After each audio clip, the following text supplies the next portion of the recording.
right, good morning, everyone. We are live. I'm going to take a minute to just send out some last minute notifications. Discord, Blue Sky, let people know we're starting.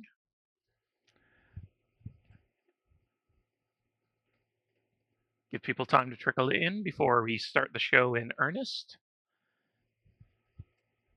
There's a lot I'd like to showcase today that is beyond just the game.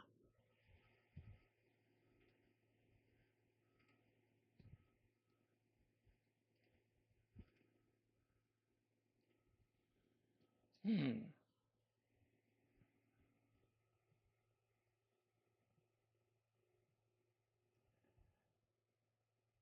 All right, we are live. Got chat pulled up on my phone.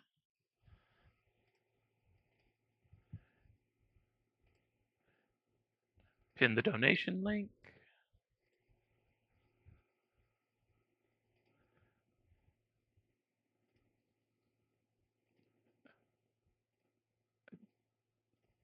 Discord announcement blitz.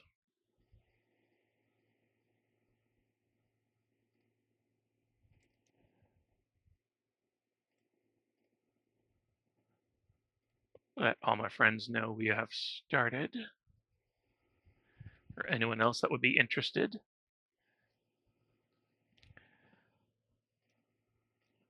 I tried to announce several times, let people know the week of, let people know the day of, let people know the hour of.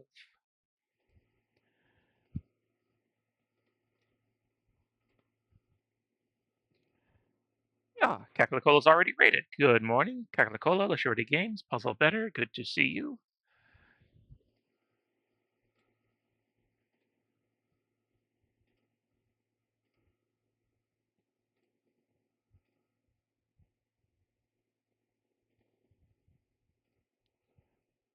Okay, Discord Blitz sent out.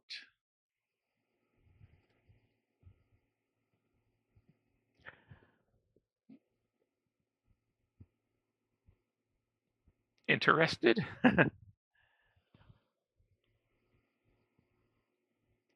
right, giving a few more people a chance to trickle in.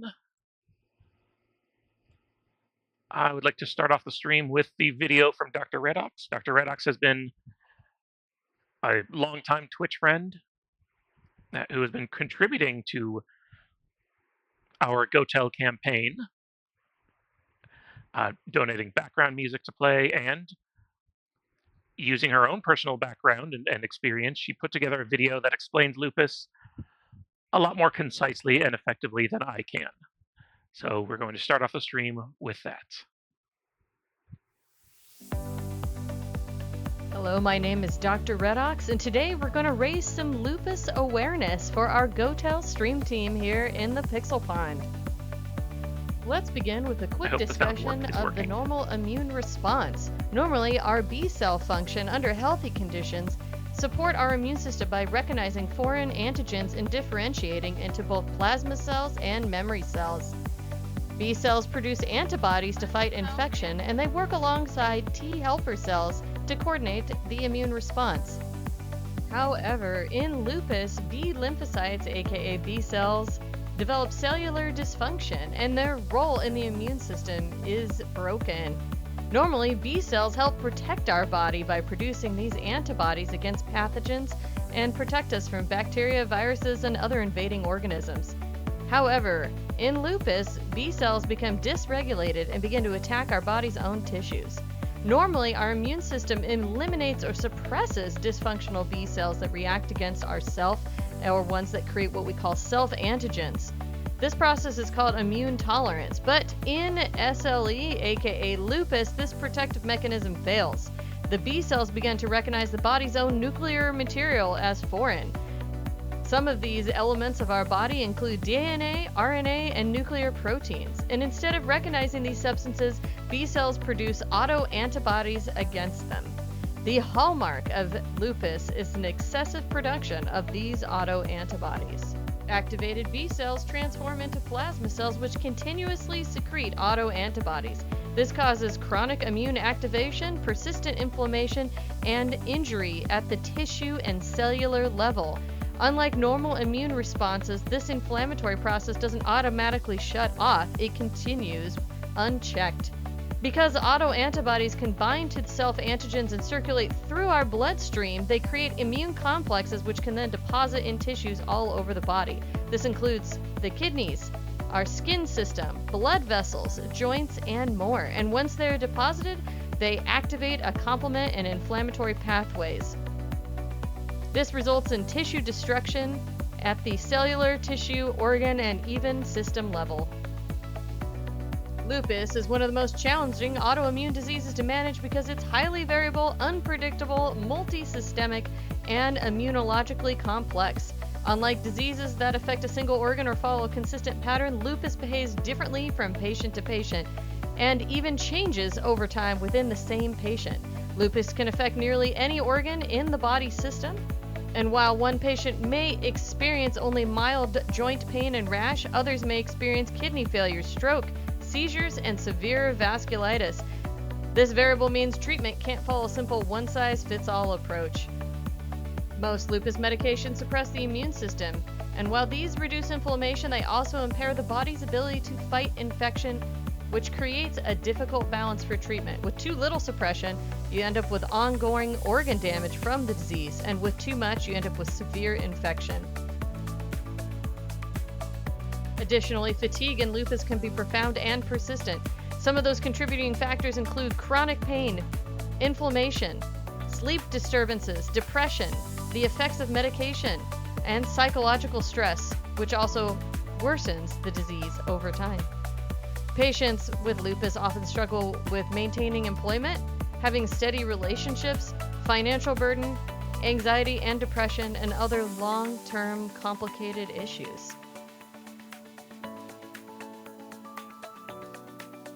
Today, there is no cure for lupus, but there are many therapies used to control the disease activity, reduce flares, slow organ damage, and disease progression. But none of these treatments eliminate the underlying autoimmune dysfunction. Therefore, lupus treatment and management requires lifelong monitoring and medication, as well as ongoing interdisciplinary care. These new therapies that are coming out today are both wonderful and very expensive, many of them with varying responses in our new patient population. And that's why the work of our friend Stream Team here and GOTEL is so important. So let's raise some money, raise some awareness, and find a cure for lupus. Hello, my name is Dr. Redox, and today we're going to raise some lupus awareness for our GOTEL Stream Team.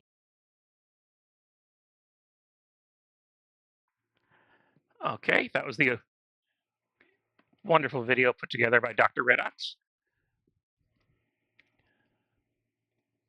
I think I'll play that again after every level or so, just to make sure everyone has a chance to see it, whoever comes in later.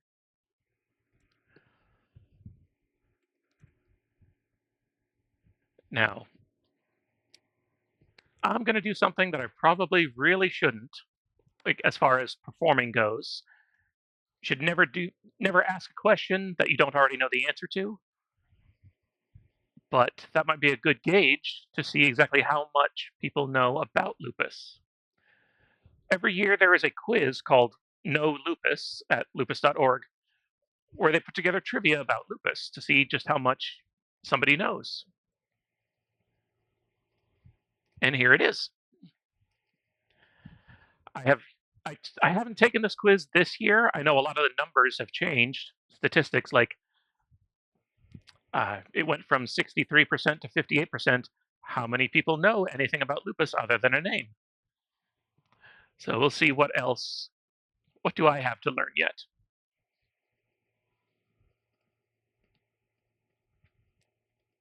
All right, let's play the game. And feel free to play along in chat.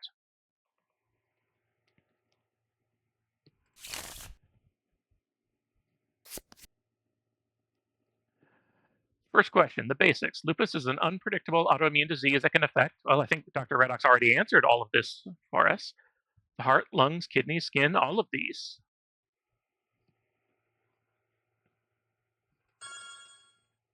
Yep.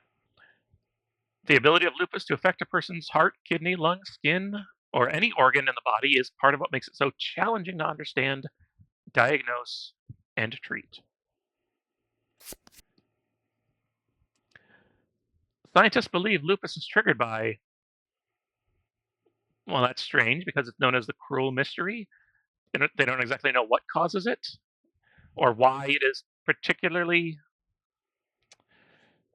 I guess, affects certain demographics, women and people of color. So none of these are even suspect. None of these. Researchers believe lupus may be triggered by a combination of genetics, hormones, and environmental factors.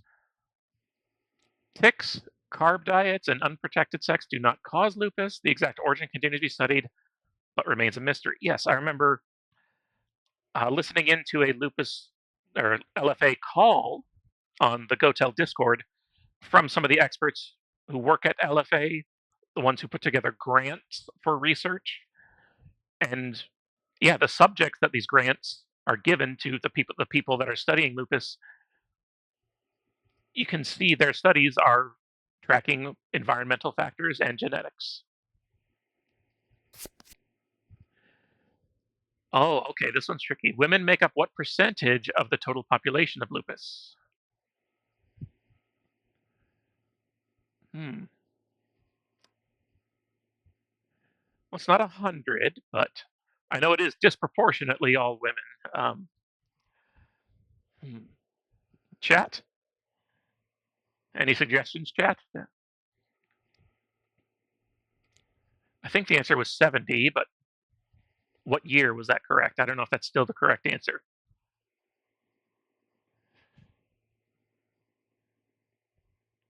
Maybe 80? 90? Hmm. So I've got 70, 80, and 90. Let's do 80 is split the difference.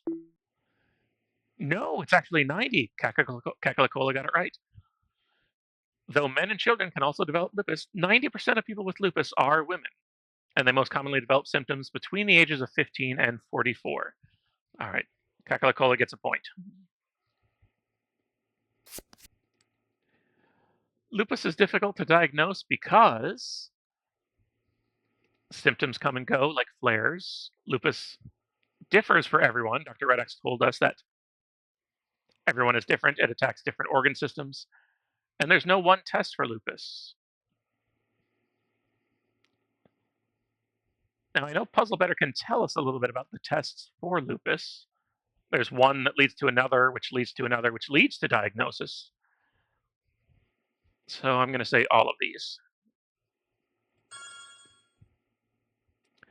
Lupus symptoms often overlap with other diseases, which make it look like a different autoimmune disease. They can come and go over time, flares, and differ with each person, different systems that are affected. Doctors use different tests, like the ANA test, medical history over a long time, and more to make a diagnosis. On average, how many years does it take to be diagnosed after a person starts experiencing symptoms of lupus? This is one of the things the LFA is trying to change through their research. Earlier diagnosis, just so it doesn't take, I think it was 7 to 10 years.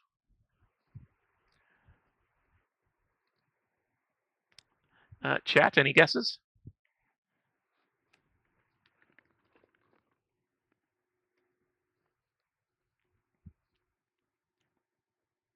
Oh, I'm going to say 7. No, 6 years based on recent data. Okay, so this probably changed from last year. From the onset of symptoms, it takes an average of 6 years for a person to be diagnosed with lupus. What is lupus related kidney disease called? Lupus nephritis.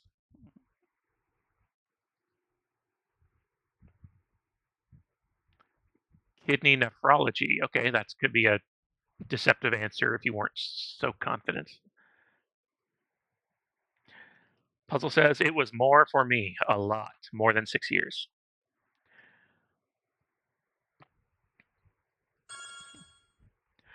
Lupus related kidney disease, lupus nephritis, is one of the most serious complications of lupus. It occurs when the immune system mistakenly attacks the kidneys, leading to inflammation, possible organ damage, and even kidney failure.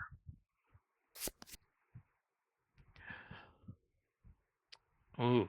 On average, what is the annual cost of lupus, including expenses related to treatment and lost hours of work?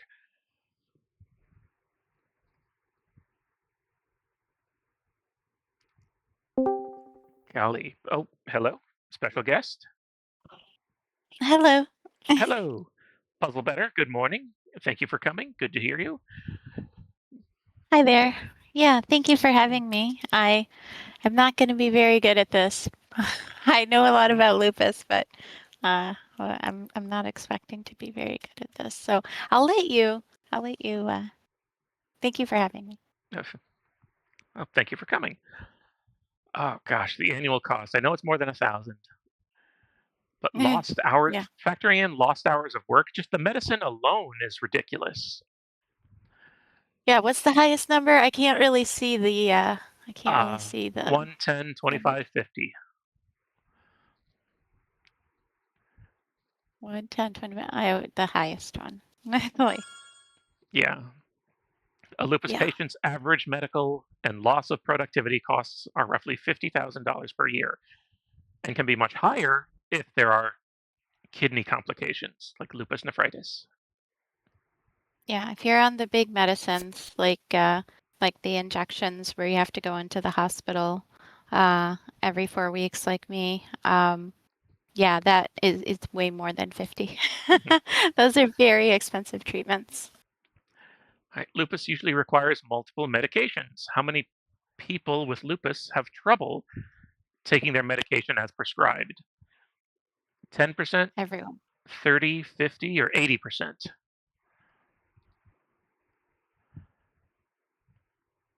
I mean, I would say 80. I would say 100, but 80 is okay. It's funny how they worded it. Under 10, around 30, over 50, over 80. I mean, over 50 and over 80 are kind of the same thing. Right. So I'm going to say over 50, just because over 80 encompasses over 50. And this is Mm. one of the things the LFA studies with some of their own like in-house studies, how to get people to be compliant with their medication, because there are barriers to it, such as price. Not everyone's able to take the medication that they need. Okay, over 50. Recent research found that over 50% of people with lupus do not take their medications as prescribed. This can cause poor health outcomes, including greater number of doctor visits and emergency department visits. Yeah. It's really hard to stay on top of it all, to pay for it all, for it to be available all of the time, and just to manage going to the specialist to even get the prescriptions, and don't get me started on prior authorizations. Well, that's another thing the LFA is explicitly written out in their goals to get rid of prior authorizations.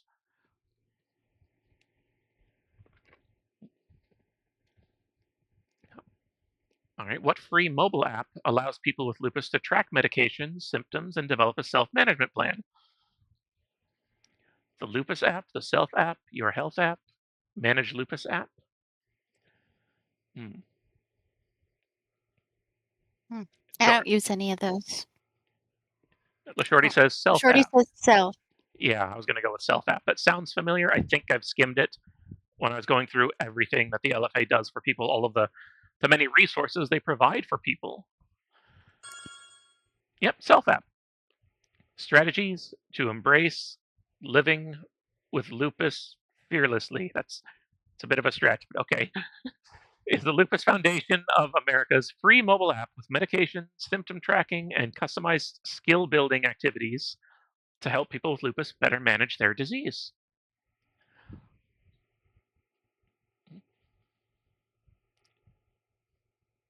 Yeah, I imagine. I mean, maybe I can't even imagine, but the diagnosis and how life changing it is to have like that much thrown at you, and it could be numbing, it could be overwhelming. But then something like this gives you a little bit of control, like something to do, something to track, something to take control back. Oh, 78%. Let's keep the momentum going. Share the quiz on social media and challenge your friends. Play the next level. Oh, okay. Well, I think I'll get back to this after we play a little bit of the game. Well, great job. I mean, 78% is passing, and well, some of those questions probably could have been posed better, but I think there's a lot of good knowledge in there. Mm-hmm.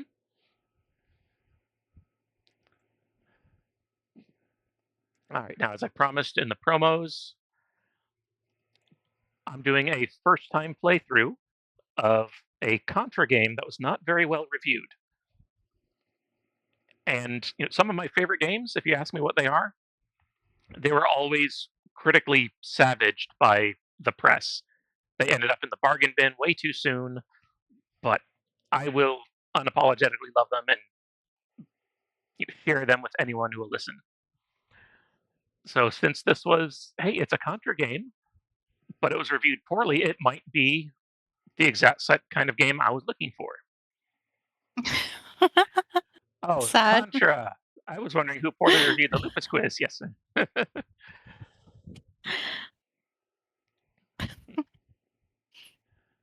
I mean, I just did. I mean, some of those questions, were a little over 50, over 80. I mean, same thing. So I poorly reviewed it. Rogue Core. Do you say it core or corpse? Core, C-O-R-E.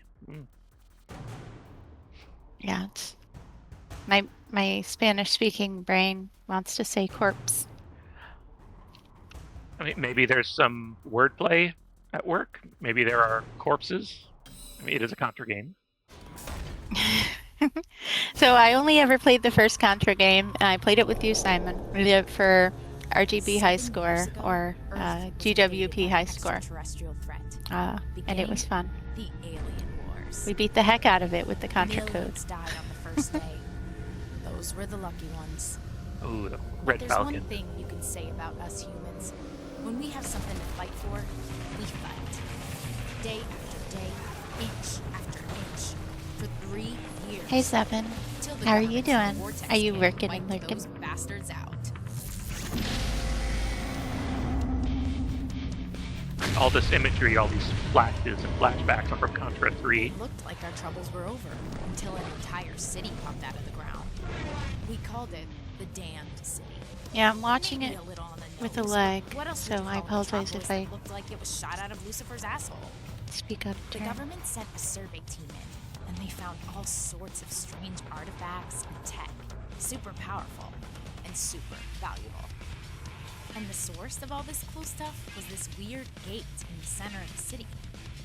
Unfortunately, uncool stuff came through the gate too. Really uncool stuff. Hordes of fucked up fiends attacked and killed anything with a pulse. And that wasn't the worst thing. At least we could fight back against the fiends. But how do you fight against the city itself? Ew.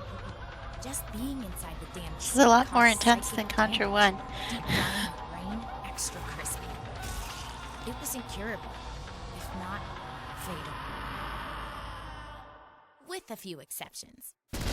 I'm talking about the Makers, mercs, scrappers, and bounty hunters. Hellgate, actually you say? make the cities the best.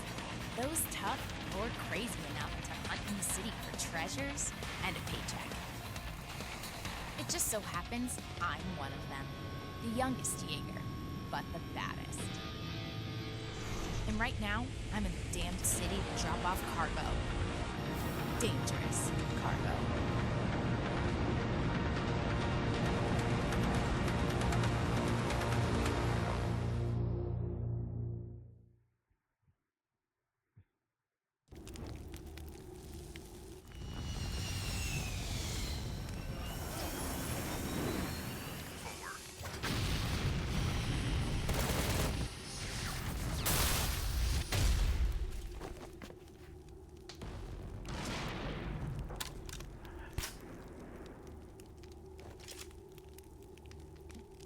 You okay, Kaiser? Yeah, the landing was fine, but my gun's not. Maybe your weapon control system's down. Just wait for it to restart. We're on the Oh, I clock, thought so maybe you check could be the everything on girl. map. Oh, I know you can have multiple characters, but I just haven't gotten that far. Yeah. Do you think there's any chance you could also stream this so that I can watch it on the stream and not have the lag when I'm commenting? I feel like the moment by moment stuff is going to be a little more Your important weapon control restarted. Try than in shooting some of the other games where the lag didn't really matter as much.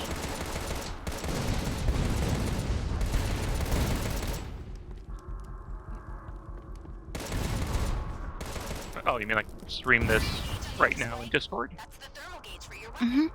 Yeah, so I can watch it in real time. When it's full, your Okay. weapon overheats One and moment, you won't be everyone. able to fire for a while.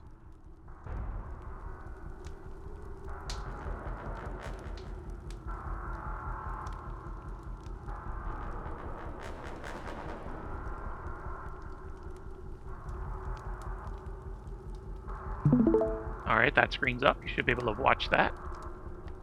Okay, perfect. And now I can hear it too. Ah, GG's. Like, could you not hear it before? Is there something wrong with the sound? Well, I would be hearing the echo of the sound because I'm hearing Oh. you here, so I had to turn the sound down. But now I can hear the game sound and you in real time. Thank you so much.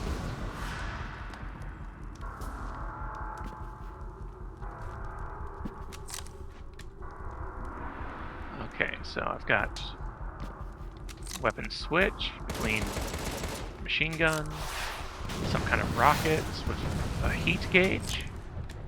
All right. It's gonna take some getting used to with X not being fire.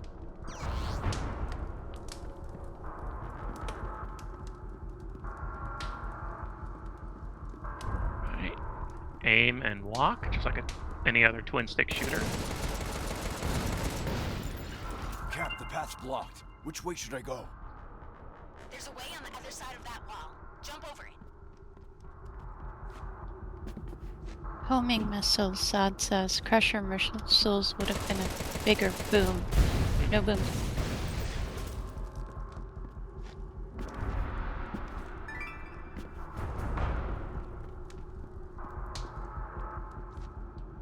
I pinged some enemies. Stay alert. Wait, am I trapped? It's okay. To open the gate, you just need to... Frag all the fiends! Bingo!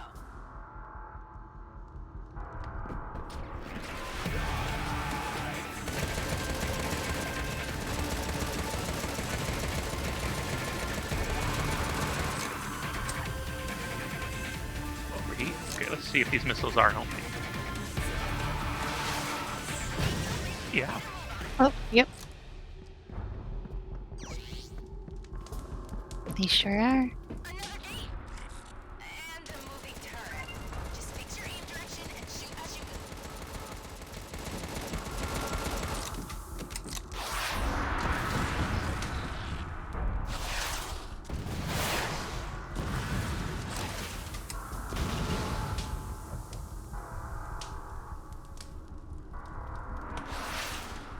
Watching this heat gauge is gonna take some practice. It's open. Let's keep going.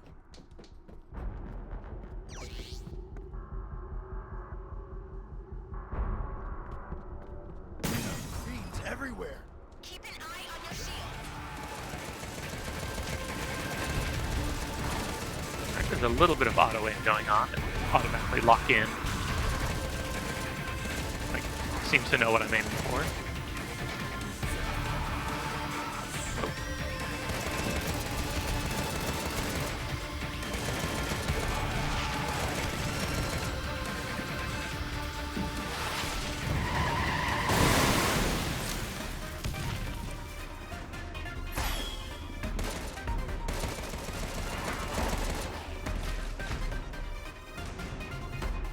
Cole says, wait, am I trapped?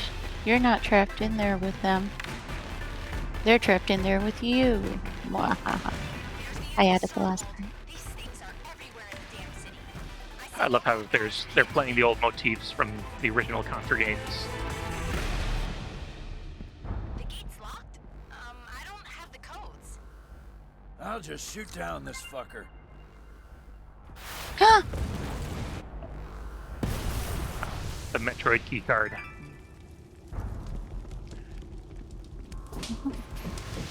Great traps. Dodge to get past the flames. While you're Now, dodging, do those bins that you've been shooting, do they have different power-ups in it, like spread guns and things? I don't know. I think I'm still in the tutorial. Right now, you know exactly as much as I do. Right.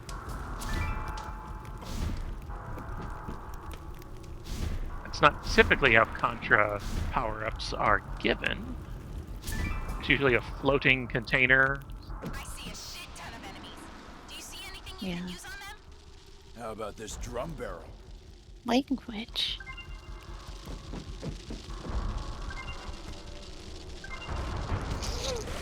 I do like the fire obstacles. I wish you could go up and down them somehow. That were there. Try using your skill, Kaiser. Really? Totally badass, but they have a long cooldown time.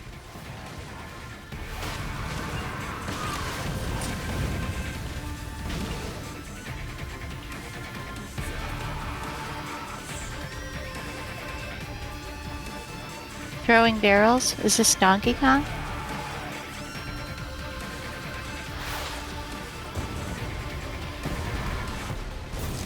Okay, it looks like right bumper activated my special skill. Guess every character is probably going to have a different special skill, and it looked like I was using the spread gun.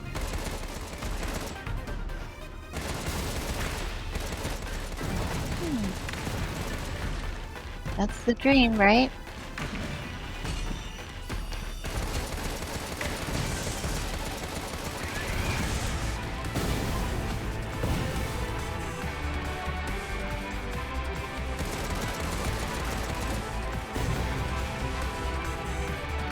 Who's this glowing gold shithead?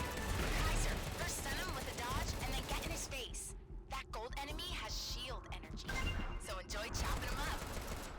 You know the drill.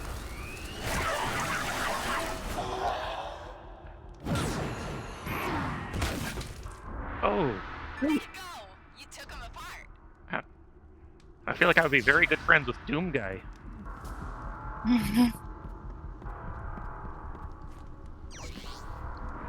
Cut from the same cloth. This space is heavily guarded. There's bad guys up top too. Switching you to shooting gallery mode. Aim carefully and shield, baby, kill. Ah, the gallery shooting. Okay, so this is a little like that in the Contra where you have to kind of shoot up at the targets and run through.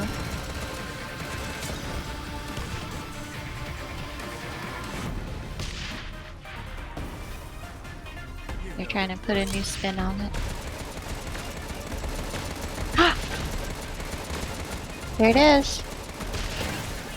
Go through the gate. Yeah, you pull up my spread gun. How did you do that? Right Are we bumper. getting any closer to that illegal organ bank? You see the timer counting down in the bottom Yeah, right? we are. The rest of the team should already be Mhm. there. You Yeah. need to move your Then I ass, can use Kaiser. my spread gun again.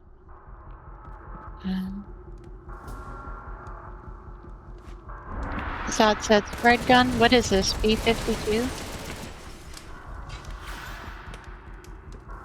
That was a cute game. That'll do some serious Oh. damage to whatever you check. Screen clearing bomb. Here's a chance to use your bomb. Bombs away.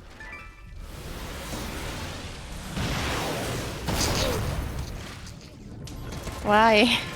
I mean, Contra 3 had it. Why did he ride the rocket?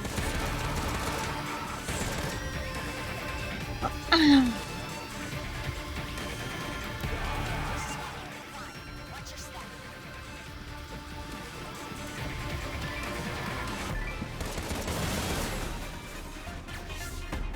It's like realistic, like the transporter. I'm gonna shoot right through the middle of the helicopter or whatever. I'm gonna ride the rocket.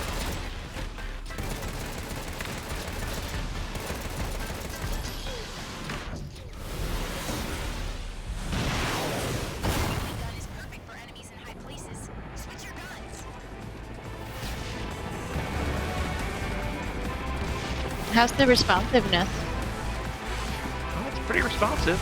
Like right now, I know I got like 50% health, but this is on me. Like, I need to learn how to dodge, how to jump, how to maintain awareness of everything on screen. Like right now, any difficulties, any challenging I'm having, it's just me for now. The controls are very responsive. Cool.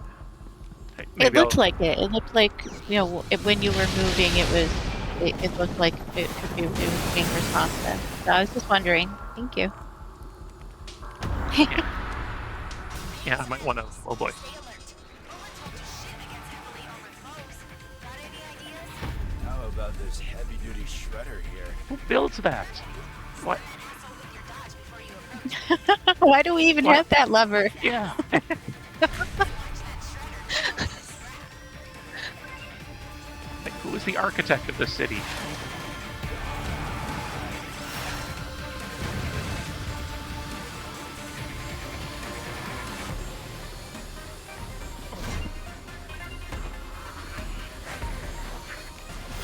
Todd said heavy duty shredder, not super Okay, shredder. that's No, done. it's Chop shop's up 25% ahead, distinct. right? Yes, and Kaiser. Don't forget. Our priority is to save the hostage, so try not to kill him like our last mission. It's only level 1. Yeah, 10-4 and all that. Can't get to super shredder yet. Now we're just on heavy duty shredder. You maggots start the party without me? Road Corps, you know the drill. This is Kaiser. He led an elite team of Contras during the war. Now, he leads us. See that drill he's got instead of a hand? He's real proud of it. You're late, Kaiser. And you're a fucking dick, Harakiri. Leave that drill. Oh my god, it's Krang. Your input was not requested, but here's mine. This is Miss Harakiri and her alien gut bucket. They survived by merging together during the alien wars. That sword plunged into his mouth is the only thing keeping that asshole from possessing her body. But when she does pull it out, her power scale goes through the roof. Oh, dash it all! You soiled my armor! This is the gentleman. He was used in an experimental program during the alien wars, but he somehow stayed the sweetest bug you'll ever meet. He'll blow your brains halfway across the room, but in the politest way possible. Teddy bear! I love him so much. HB I is want- actually a cyborg with a human brain, a scientist's brain, but he still eats, drinks, and Give does to his, Puzzle. nature business like a real panda. Isn't that awesome? Poe. And then there's me, Krang. Lily. But you can call me Aero Captain when we're working. My parents died in the alien invasion, but left me the flying gene. I've been piloting with the best ever since. And this here ship's my baby, the Guillotine. No one can handle her like me.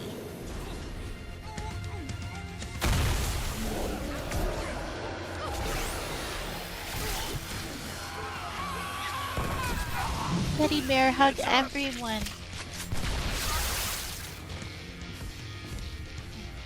Oh, allow me to translate.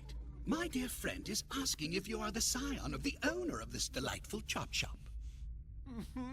Comrades, we have procured our target. Well done, rogues. Our first score in weeks. This should please Lily. She mentioned our funds were running low. Not after this. Oh, That's fucked up. Well, guys, where's the hostage?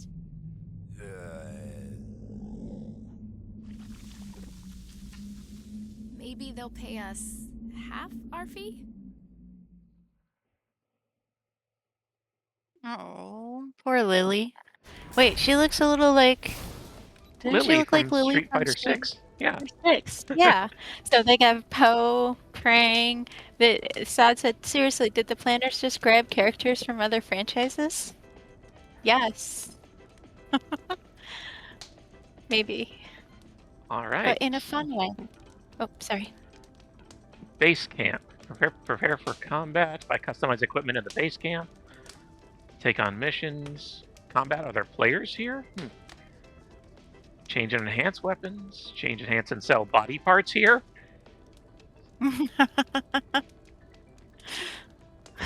Switch characters. Try out your weapons here. Okay. All the fun things, like body part exchange.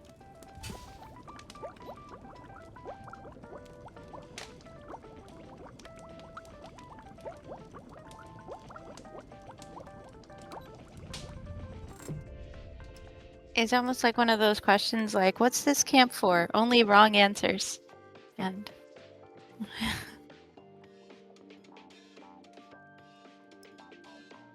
but you get to pick from your team who you are. There's Krang. Teddy bear! And Bug.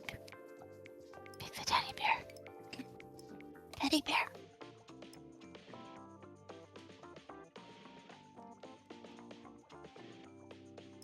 I guess a lot of this will make more sense once I've actually gone out there and played a bit. Rescue or reduce damage. Attack increase during combo. Reduce damage spike roller.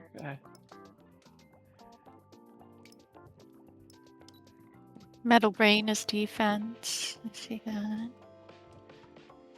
Laser gun. Huh. Okay, the different people have different weapons, like the fire gun. Chainsaws for Hirikiri. Homing gun is Kaiser. Panda gets a drill gun. Aww. Who's a good boy? Teddy bear is.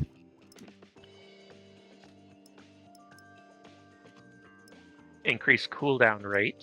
Alright. I figured that was going to be some sort of upgrade, being able to cool down your weapons better. I know. Hi, extra bear. Bear, be the bear. Yes, I know. That's 100% what I'm feeling. Oh, there we go. Characters. Extra Metrica's in the house. Hey, good morning, Extra Metrica. Good to see you.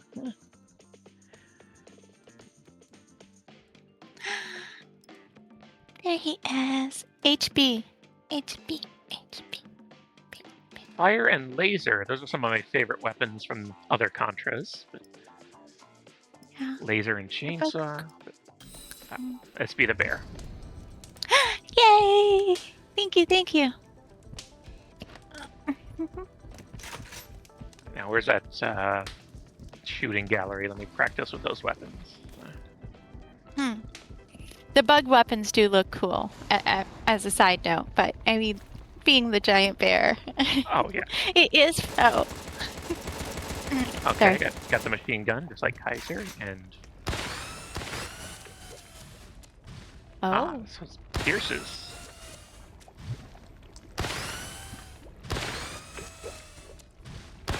And some of the numbers are yellow. It's like I got a critical strike. Oh, yep, it said 33. It's about twice, so criticals does about twice damage. All right, I've got 5. I can rapidly fire at 5 before I need to cool down. And right bumper, special power. Oh! Teddy bears! I Yes, just have more an army of teddy gun. bears.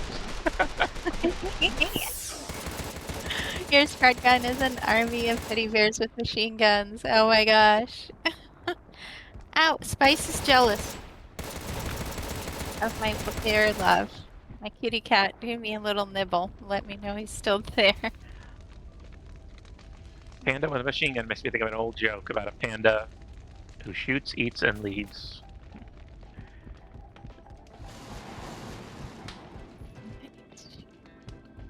They do eat shoots and leaves. Bamboo shoots and leaves. Ah, but shoots. I get it. I get it. Couch Everyone's very excited about the bear, Simon. We're Alright, so I could play this just like Lego Star Wars or Out of the Shadows.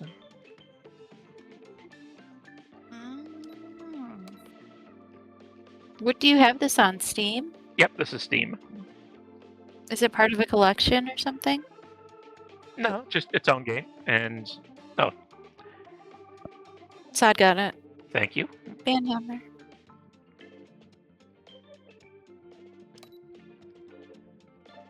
Exploration missions differ from main missions, where its objectives are to collect items, defeat enemies, reach the treasure waiting for at the end.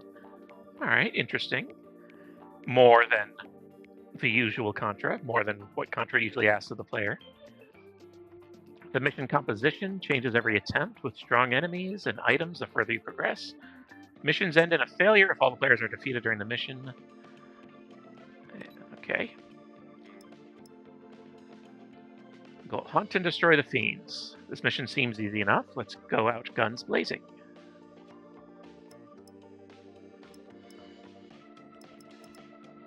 Oh, Extra's got a fact for us. I'm gonna let you read it though. The collective noun of panda is an embarrassment of pandas. I want an embarrassment of pandas. I'm picking up enemies in the old city. Better go check it out. What am I carrying on my back? What is that? A tank. Oh, It's like power? Like, is that what's powering everything? is that a giant heckin' battery? Or is that a bomb? Kaiser wasn't carrying that. Yeah. Oh, that's a school bus? I wonder. I'm gigantic. Oh. Put your panda kids in it.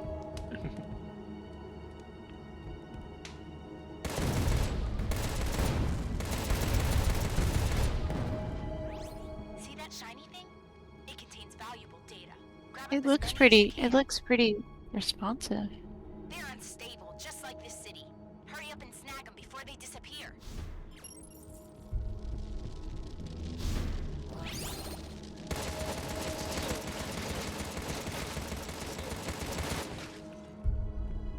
Yeah, the controls are very tight and responsive.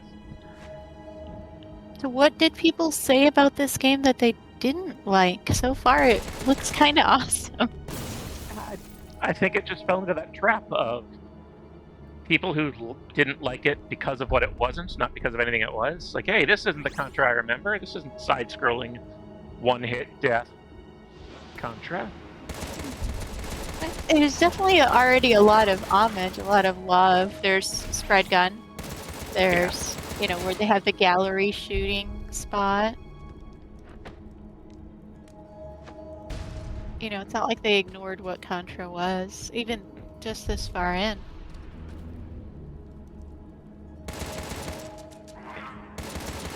Yeah, I think it's a shame when a series gets too bogged down in its own systems that it can't branch out or venture out. Like, as much as I love the Mega Man formula, I'm glad Mega Man can. It doesn't often, but it can venture out into something new and different. Like, I know Zelda 2 took a long time for people to appreciate, but I love Zelda 2 for all the uniqueness.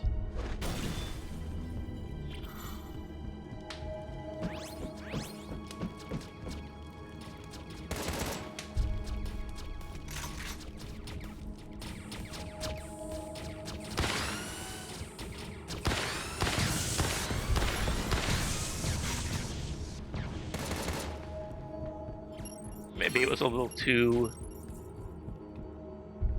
out there, like in Krang and Panda and Gentlemanly Bug. Those weren't really parts of the Contra story before then. Mhm. Although I That's guess true. people didn't know about the gun-armed werewolf from Contra for Genesis. There's definitely some gun arm things, gun pointy things, like mechanical mixed with organic combinations here. So I mean, it could be a thread from that, you know. Yeah.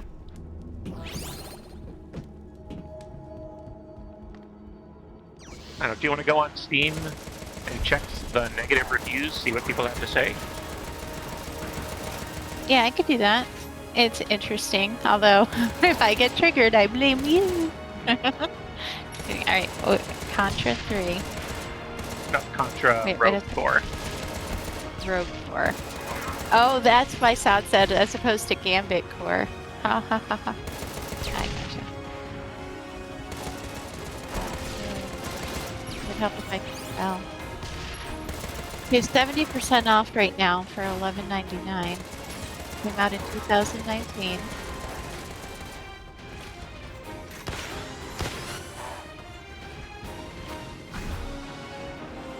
It's only $11.99. I'm putting it on my wish list. Somebody buy it for me.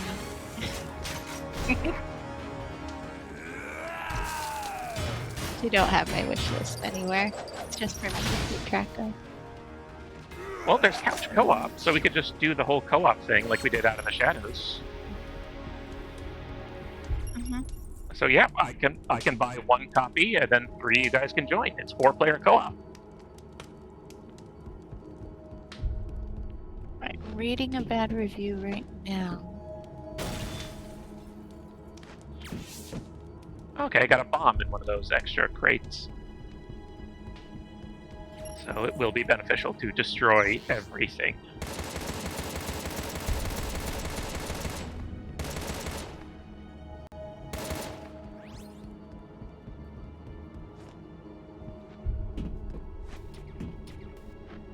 Okay, it says that they turned it into a loot shooter that's way too complicated and has cryptic stats.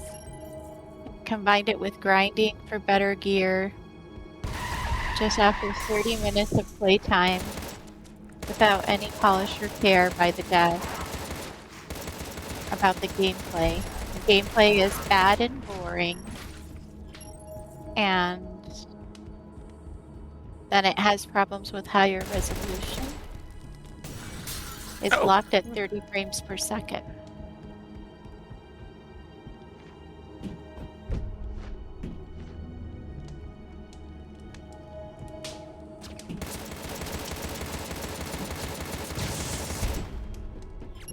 I feel like people who say that things have cryptic stats just have never played any RPGs.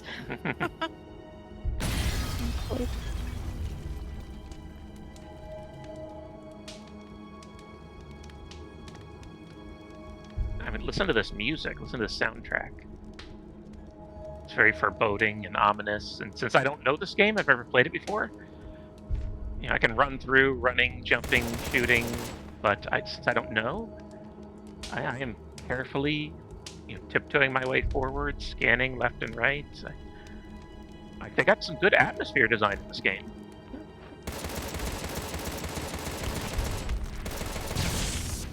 A couple people saying that it's sort of grindy. Again, it depends on how much you don't mind grinding. It's not what Contra's known for, certainly.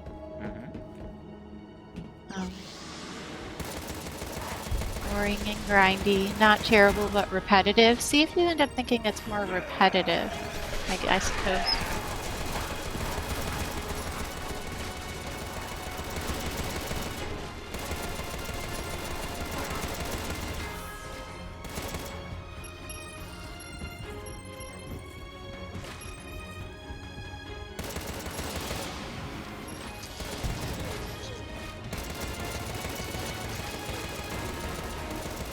Again, the 30 frames per second lock, even the person who recommended it is saying that that's the biggest problem, is technical things like that. I don't know, anyone having problems following along? It seems fine to me. I think the graphics look great. There's no lag. You're streaming it to 2 different places and there's no lag. So, I don't know.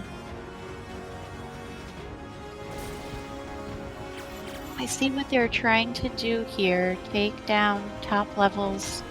Take the top-down levels of Contra 3 and reimagine them as a stick shooter. In theory, it sounds cool, but it's not well executed.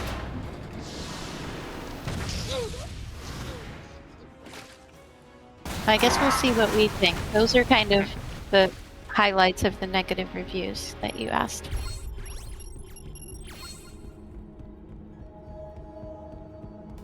It's on my wish list now. I mean, it's interesting. It's Another game in the Contra universe.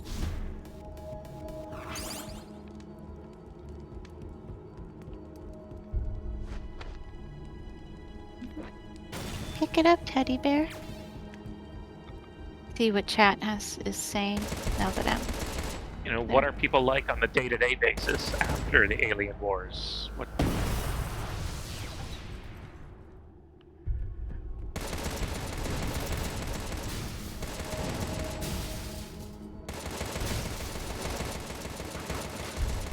Sod made the comment that Metal Slug also runs at 30 frames per second.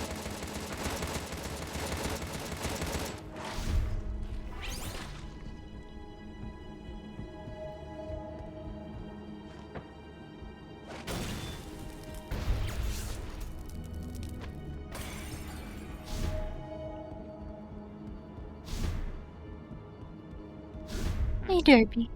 My dodge is not as big as Kaiser's at the beginning. I can only cross half of the street with it. I'll have to keep that in mind. Like, I bet the other characters all have different mobility skills. I mean, when you think Panda... Okay, when most people think Panda, they don't think mobility. Yeah, he's probably got like a lower agility rating of some sort. Like he's like a tank. He could probably take bullets. Ooh. Yeah, Sonic the Hedgehog was originally Sonic the Panda.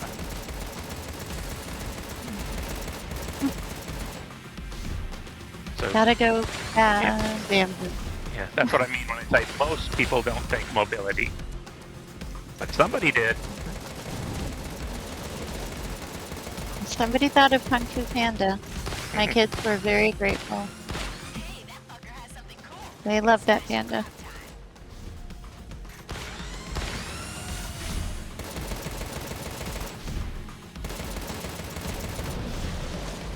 Oh, this boss is big. Oh, I just got a shred gun. Oh, that's pretty. Oh, it's almost bullet heckish. I mean, isn't it always? Yeah. That's fair. Oh, died. Oh. You got close though. GG's. Okay. Oh, you revive? Well, yeah, I mean, Contra's cruel, but it doesn't give you one life. If you're back to the pellet shooter. Oh, baby, they only shoot straight in front of them. Huh. Okay.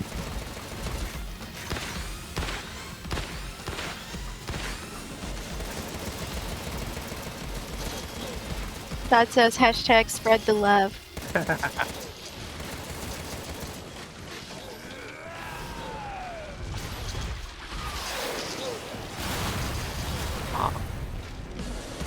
Okay, my screen clearing bomb is a little bit different then too.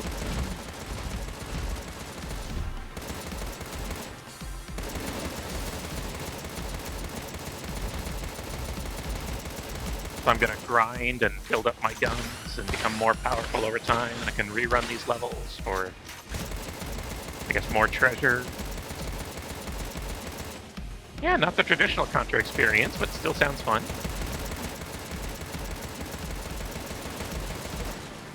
Sad said, at least it's baby pandas with machine guns and not like the Care Bear stare. I love the Care Bear stare. It like comes out of their bellies. Oh. Hey, GG's.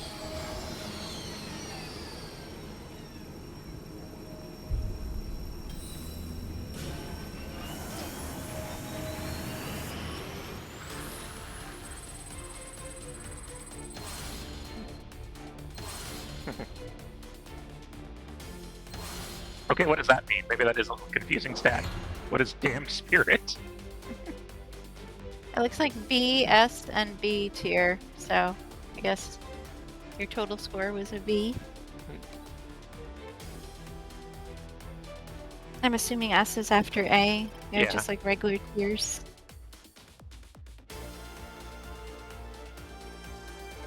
Your drill gun almost leveled up. Okay. Credits for laser gun, shotgun, grenade launcher. Okay. Sights, boosters, yeah. So this is a chance to get really, really kinetic and crazy. I mean, just like every Contra game.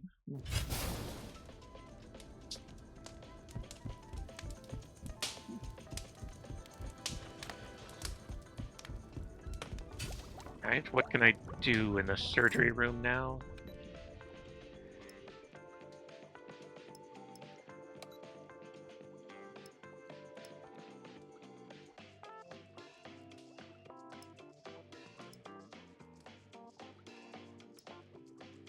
Fiend organs. Shield heal, extra combo. Whoops.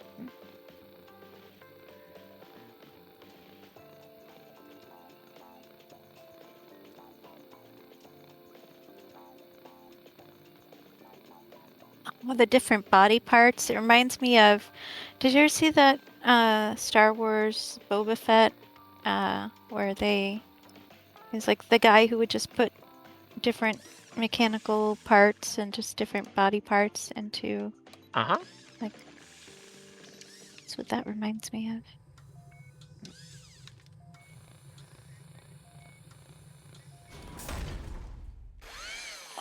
Oh, what did I just do? Oh, you just did the thing I said. The thing that just happened, and yeah, that okay. Oh, I think I just gave myself a normal skeleton, which I already had. Oh, Okay, I just upgraded myself to the normal level 1 stuff. does it stay for all your characters, or do you have to do that individually? It looks like everybody's got different body parts I could equip. Okay. Like a normal level 2 skeleton that's gonna so within there's different levels within the same. Like, can you have a normal level 1 and a normal level 2? Like, equip 2 skeletons? Well, switch one out. Yeah, it looks like I can collect a bunch. Okay, I need 600 Right. credits to get this rare skeleton. Increases my dodge. Okay, I was worried about that with my panda. Reduces fire damage, reduces omeric damage. I have no idea what that is. I bet Okay. with the right influencer, with the right, I guess, vision and visibility, this could be a really cool competition. See who could get through the best or the most of the game with basic parts, level 1 parts, stock parts. No upgrades.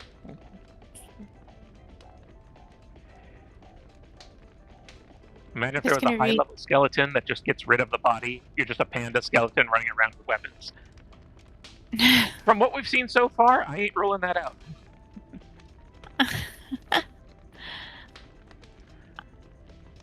I don't think he gets the whooshy finger hold or finds the dragon scroll.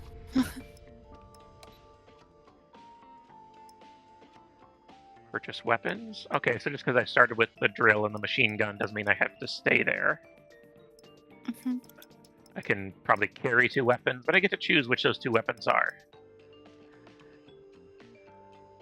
Just like the Genesis Contra, that let you carry 3 weapons, but those were the only 3 weapons your character could have. And they were different depending on the character. And I think the PS1 Contras, like there was some CD-based PS1, maybe PS2 Contras that also went along with that idea. So it's not like these design decisions just came out of nowhere. And oh, I just noticed the giant S on top of the workshop.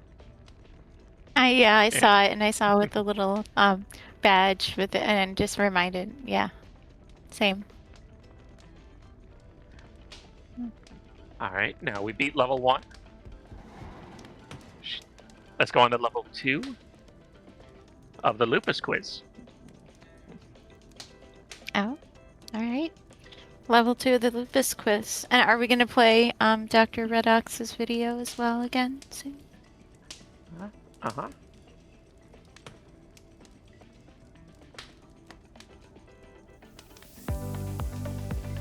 Hello, my name is Dr. Redox, and today we're going to raise some lupus awareness for our GOTEL stream team here in the Pixel Pond.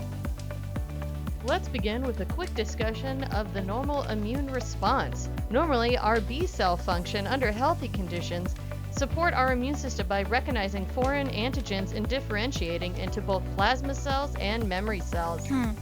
B cells produce Don't forget to antibodies to donate fight if you infection, and they can. work alongside T helper cells to coordinate the immune response.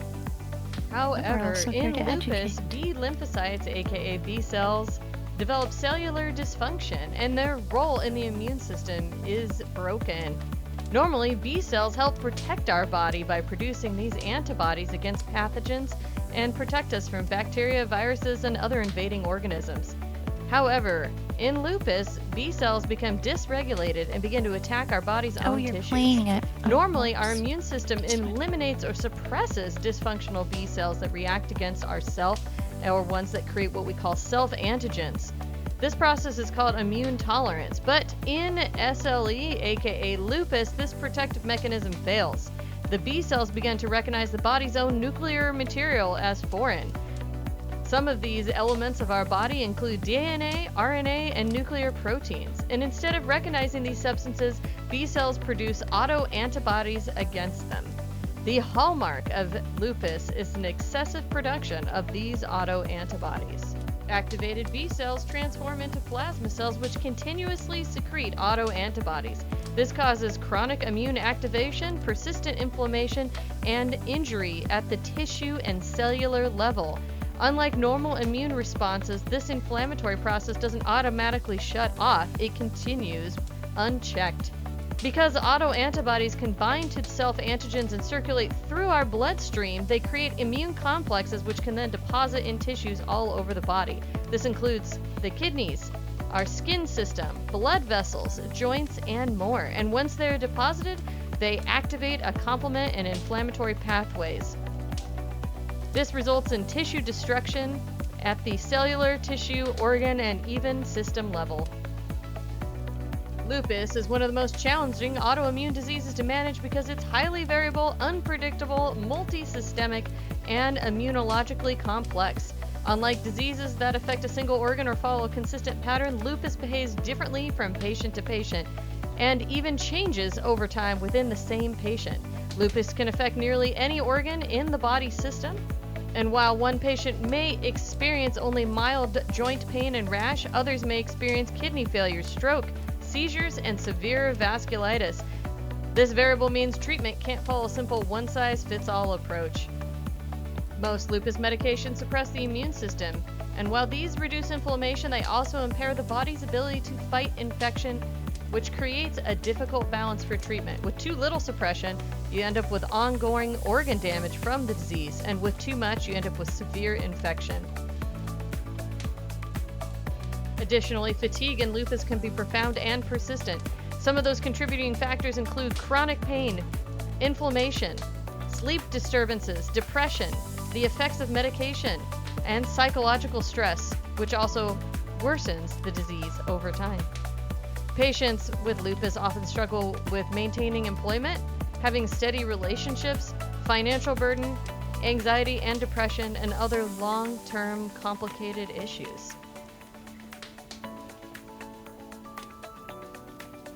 Today, there is no cure for lupus, but there are many therapies used to control the disease activity, reduce flares, slow organ damage, and disease progression. But none of these treatments eliminate the underlying autoimmune dysfunction. Therefore, lupus treatment and management requires lifelong monitoring and medication, as well as ongoing interdisciplinary care.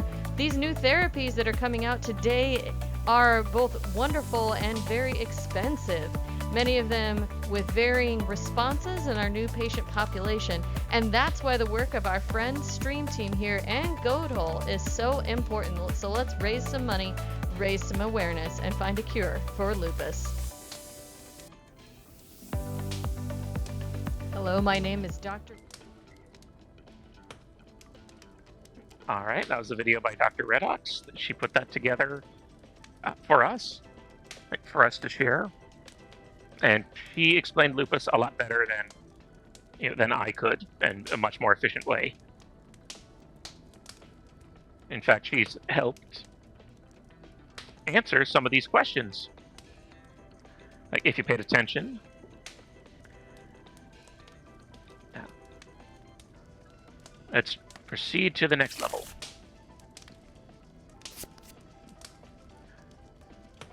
What the? Lupus can be definitively diagnosed with a urine test. Yeah, absolutely not. To make a lupus diagnosis, doctors use a combination of information, including evaluation of a patient's current symptoms, laboratory test results, personal medical history, and family medical history. There are two types of clinical research in lupus: interventional and observational. I don't believe I've ever heard this statement before.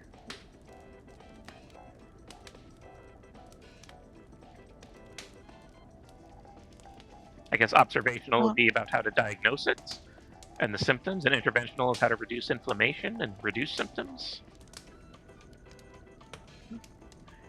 Basically. But I'm just wondering, is that a trick? Okay, true. Interventional research includes clinical trials that test new treatments or interventions, and observational studies collect information about people's health and experiences without directly intervening. I mean, that's what most disease studies you've got the clinical intervention and observation. I feel like that's with mostly any disease. It's kind of a weird question. Mm-hmm. The LFA conducts observational research to accelerate treatment development. Yes, they do.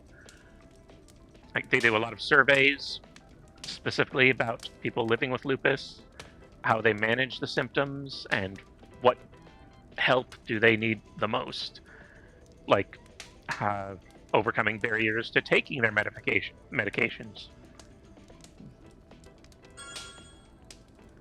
The LFA runs RAY, Research Accelerated by You, a lupus registry, an observational research program that collects real-world, self-reported data from people living with lupus to advance research.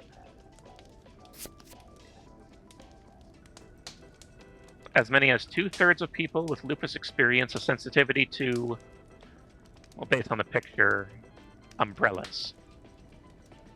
Mm-hmm.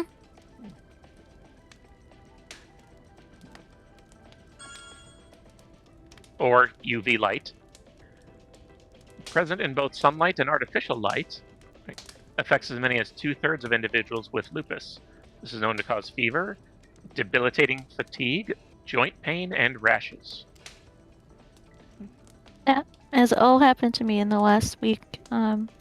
From just being out in the sun for a very short amount of time, I had to take a drive to a doctor and then take a drive to my son.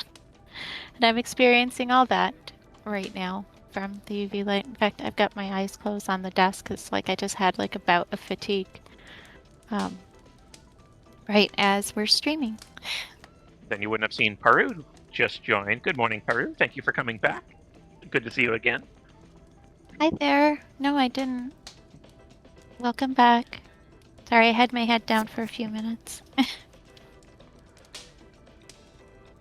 Factors that trigger a lupus flare or intensified period of symptoms include infection, ultraviolet light, stress, and some medications. I'm going to say true.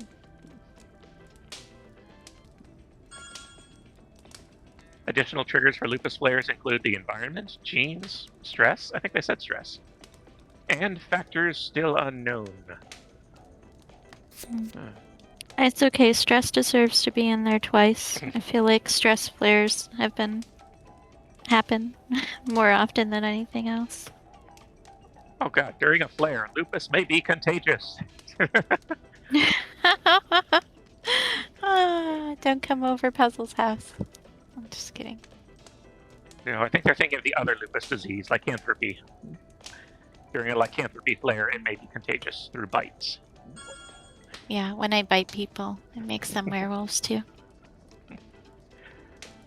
False. Lupus is never contagious. It cannot be caught or passed on to anyone, no matter what symptoms are showing. Now, allow me to showcase my ignorance here, but how true is that? Like, if somebody with lupus gave someone a bone marrow transplant, and the bone marrow is where a lot of white cells are created, is that correct? Can anyone correct me? I'm following you, but I don't think that that would make the lupus contagious because your own body systems would just detect anything that, you have to have a match in order to do that. And for that, you have to have like,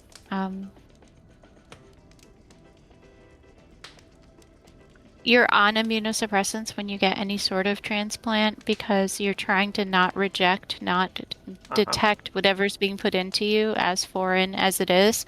So it's more likely to kill whatever could have been lupus related than anything else because that person's immune system is healthy. They're actively trying to suppress that immune system in order to get the transplant to take, basically. Okay. So my bet is it would zap it. But I don't actually know. It's not known. I'm not saying I just don't know. It's like a not known thing. So as far as we know, it's not contagious in any way, shape, or form, even with transplants.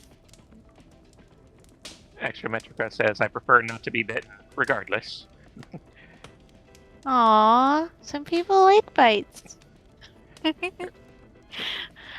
See there, Spice? Some people don't like bites. He already bit me once this stream, my cat. Haru. But if you use a lot of energy or spoons, you do not get hungry, so maybe a little wolfing down food, maybe? I do. I like all things wolfy related, so wolfing down food is included. Right now I have fried plantains Ooh, that yum. I'm snacking on. Kakalakola, I bit my cousin once. He turned into a falsetto for a few seconds. Yeah, I totally bit my sister. And I was really hairy in my arm, so one of my nicknames when I was really little was Wolfie, because I'm Puerto Rican, got a lot of that, and a lot of hairs. Like, arr! I would howl at the moon. And of course, that's why I got lupus. It all makes sense now.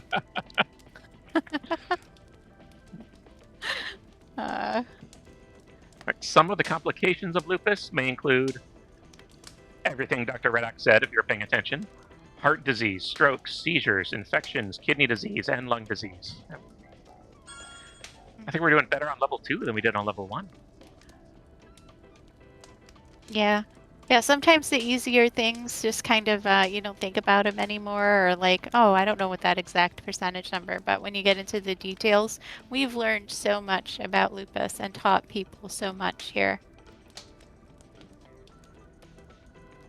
See, true. Lupus has been associated with increased rates of heart disease, seizure, infection, inflammation, and vital organs. Additionally, while lupus treatments have made great progress, some medications may also lead to complications. That was a question a couple cards ago. People with lupus are X amount of times more likely to develop cardiovascular disease, a class of diseases affecting the heart and blood vessels.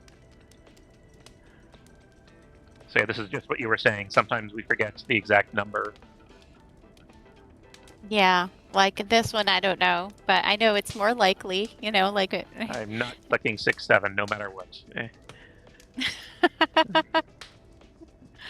Our whole generation, all millennials. I'm going to say 2 to 3. Or do you think it's okay? 8 to 9? It's either 2 to 3 or maybe okay, 4 2 to to 5. Like it's one of those two. Lupus not patients are 2 to 3 higher, times but as likely to develop cardiovascular disease. Although mortality rates for lupus over the past 30 years have fallen, deaths due to lupus-related cardiovascular complication have remained about the same.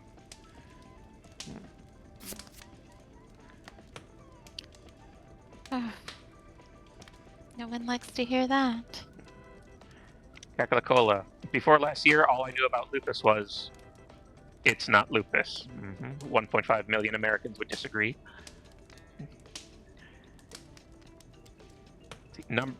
Extrametrica says numbers being corrupted by the internet. Yeah. And some federal funding, because there were some top-down efforts from major health organizations to reduce or completely eliminate funding for research into lupus. That thankfully, because of the LFA, a lot of those, I guess,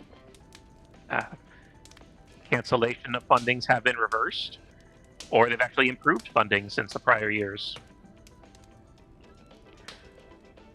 Yeah. But it takes money to get lobbyists to get people to do the right thing that they should have done to begin with. Yeah. But that's part of why we're fighting.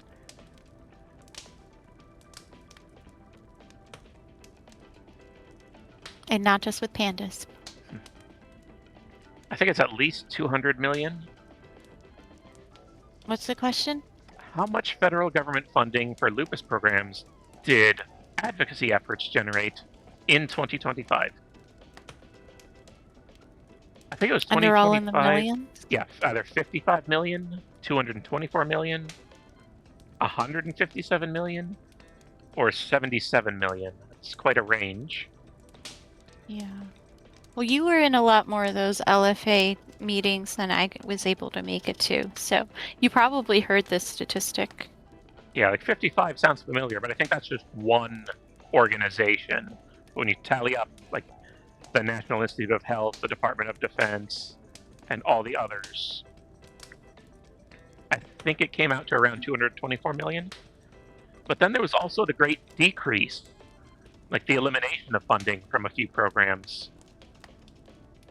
So it might be 157. But that might have been 2 years ago. I'm going to go with 224. Paru thinks it's 224. All right. Oh, okay, 157. Thanks to the efforts made by Lupus Foundation of America advocates, like everyone who's going down to DC and partying in their offices, Coco Confessions, 8-Bit-D, the babe with the... Over 157 million in federal funding was generated for lupus research and education programs supported by the government. Omega Mac 10, good morning. Thank you for the lurk. Hey there, welcome on in. All right, 89%, better than level 1.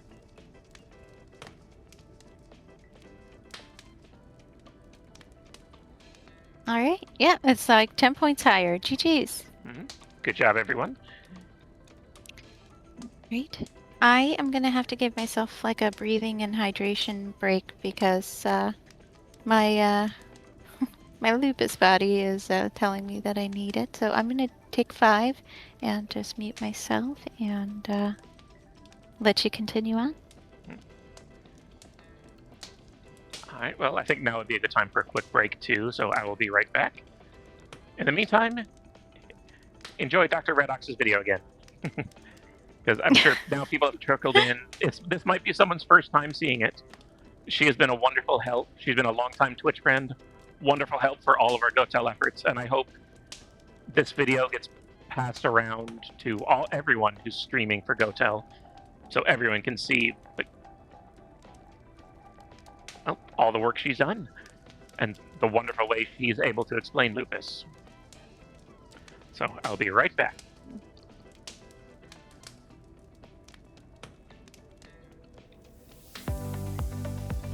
Hello, my name is Dr. Redox, and today we're going to raise some lupus awareness for our GOTEL stream team here in the Pixel Pond. Let's begin with a quick discussion of the normal immune response. Normally, our B cell function under healthy conditions support our immune system by recognizing foreign antigens and differentiating into both plasma cells and memory cells. B cells produce antibodies to fight infection, and they work alongside T helper cells to coordinate the immune response. However, in lupus, B lymphocytes, aka B cells, develop cellular dysfunction, and their role in the immune system is broken.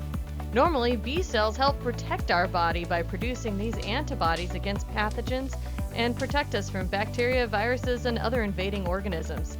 However, in lupus, B cells become dysregulated and begin to attack our body's own tissues. Normally, our immune system eliminates or suppresses dysfunctional B cells that react against our self or ones that create what we call self-antigens. This process is called immune tolerance, but in SLE, aka lupus, this protective mechanism fails. The B cells begin to recognize the body's own nuclear material as foreign. Some of these elements of our body include DNA, RNA, and nuclear proteins. And instead of recognizing these substances, B cells produce autoantibodies against them. The hallmark of lupus is an excessive production of these autoantibodies. Activated B cells transform into plasma cells which continuously secrete autoantibodies. This causes chronic immune activation, persistent inflammation, and injury at the tissue and cellular level. Unlike normal immune responses, this inflammatory process doesn't automatically shut off, it continues unchecked. Because autoantibodies can bind to self-antigens and circulate through our bloodstream, they create immune complexes which can then deposit in tissues all over the body. This includes the kidneys, our skin system, blood vessels, joints, and more. And once they're deposited, they activate a complement and inflammatory pathways. This results in tissue destruction at the cellular, tissue, organ, and even system level. Lupus is one of the most challenging autoimmune diseases to manage because it's highly variable, unpredictable, multisystemic, and immunologically complex. Unlike diseases that affect a single organ or follow a consistent pattern, lupus behaves differently from patient to patient and even changes over time within the same patient. Lupus can affect nearly any organ in the body system. And while one patient may experience only mild joint pain and rash, others may experience kidney failure, stroke, seizures, and severe vasculitis. This variable means treatment can't follow a simple one-size-fits-all approach. Most lupus medications suppress the immune system, and while these reduce inflammation, they also impair the body's ability to fight infection, which creates a difficult balance for treatment. With too little suppression, you end up with ongoing organ damage from the disease, and with too much, you end up with severe infection.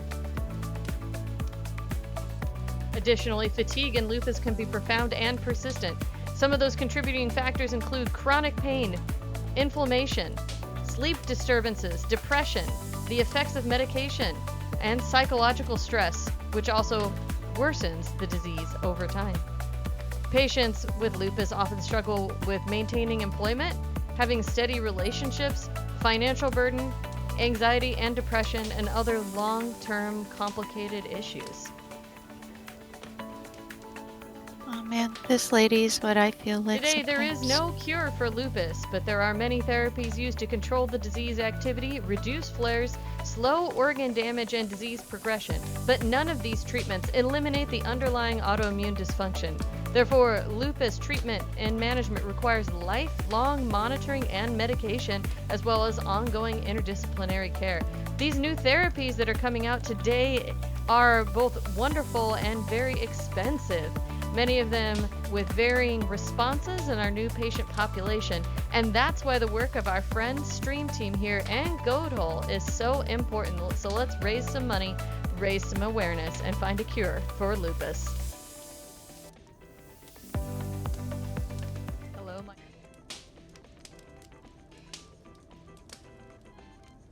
All right, I'm back. Everyone else is back.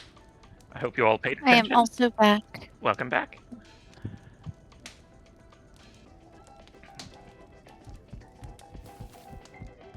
I'll say that that last image of the lady in the wheelchair definitely hits home. There was one point in time in my mid-20s where I was actually in a wheelchair for about 6 months because I was just in too much pain from the osteo and the muscle, which was mimicking fibromyalgia. It was just too much. I couldn't walk anymore. That was about 6 months of what was supposed to be like a really productive time. So whenever I see that part of the video, it always hits hits a little different.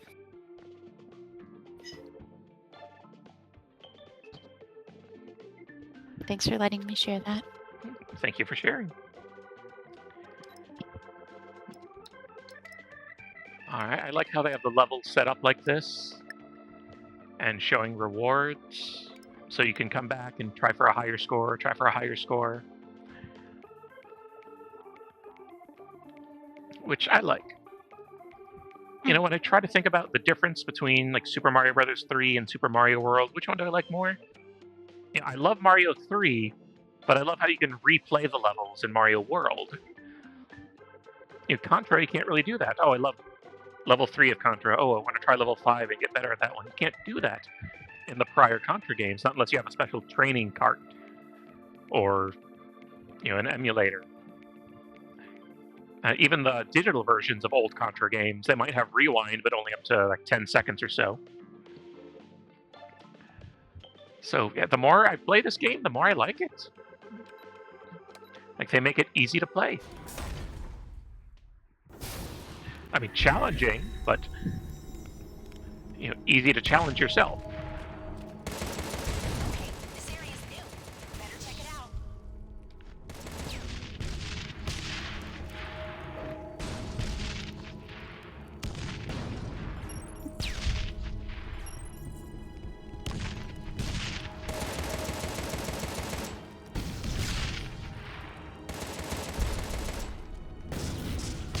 Now, I bet I didn't have to destroy the level, or destroy those exploding barrels. I probably could have just used the drill to pierce the sandbags. Oh, maybe not.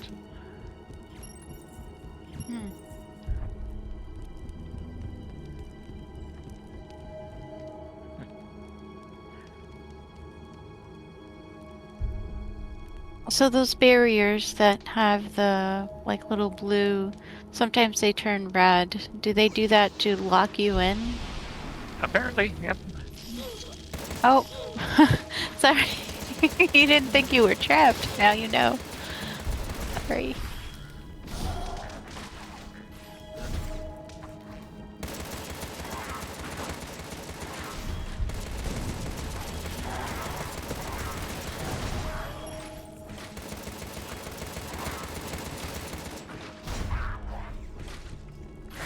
I could just pick up a guy and throw him at another guy.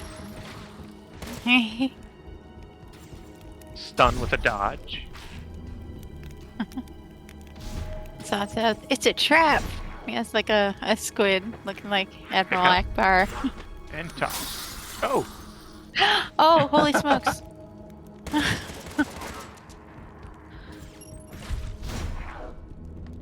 Oh boy. Yeah, I'm just hydrating. It's nice I get to hang with my friends who are playing games and I don't necessarily have to tire out my fingers. I can talk about Lupus and just watch you play.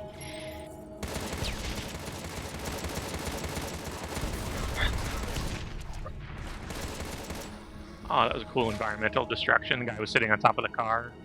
I could have jumped and shot him, or I just blow up the car he's standing on.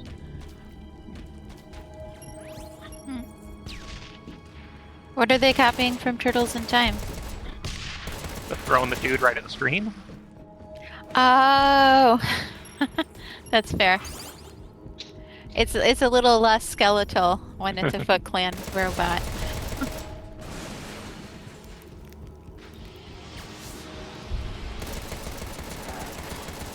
Do it again. I don't know how I did it. I did it in the Press first the level turtles once. button. Yeah.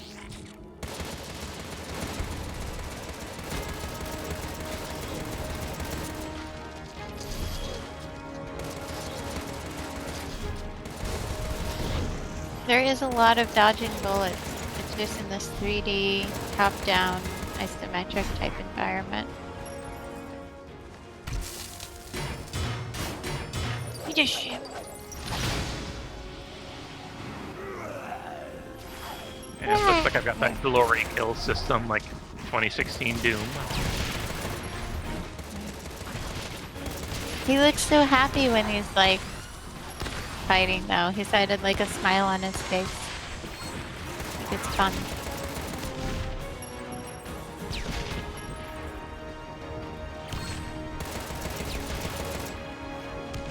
Yeah, learning to use Yeah. the dodge button is going to be key to learning this game.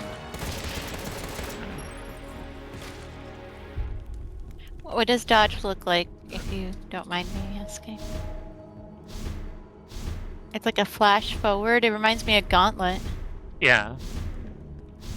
Just like the dodge roll for the elf or the charge for the warrior. Mm-hmm. Well, the necromancer has like almost like a flash forward like that. Oh, yeah, that little phase through everyone. Mm-hmm. Can you phase through things with that? Yeah, I phase through everybody, so I'm momentarily invincible, and I stun. Sometimes I stun whoever I'm going through. Then I can pick them up and throw them at other people, or do the glory kill if they're gold. Because when they're gold, they're immune to damage. I have to use the stun and attack. Capricola says, is it odd my brain automatically added skadoosh at the end of that glory kill? No. Mm-hmm. Makes total sense. I feel like this is like Poe's story later. Like once he's achieved inner peace, like he has to go on to fight for in the Alien Wars. Or this is his grandkid. Sometimes they do that with the stories.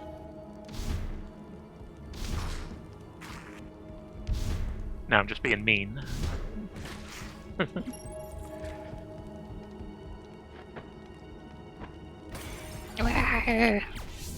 I totally add roars whenever he picks something up in my head.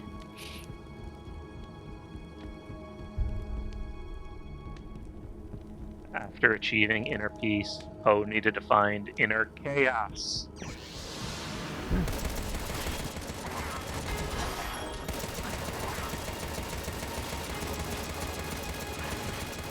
Throw him. How often can you do that flash forward move? Pretty often. Like I'm spamming the button now. Looks like I have like a 1 second rest.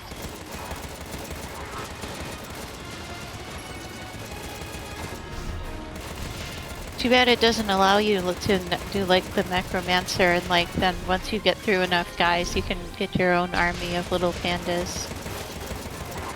Well, I already have a button for that. Right.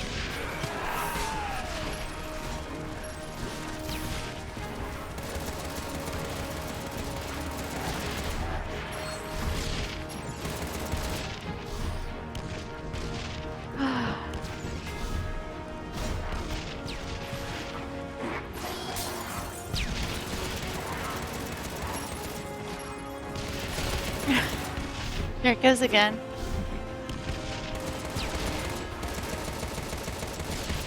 Alright. Did you plan any incentives to get people interested in donating by any chance? Well, I wasn't sure what to expect with this game being a first playthrough. I wasn't sure what to incentivize. All I could think of was buy me a spread gun. There's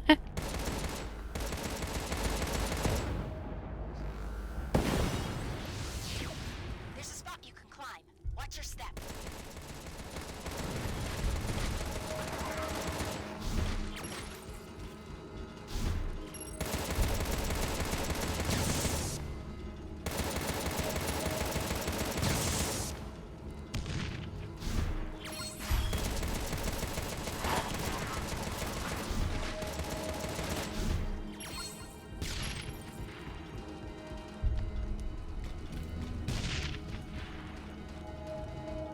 The voice in my ear said there's a place I can climb.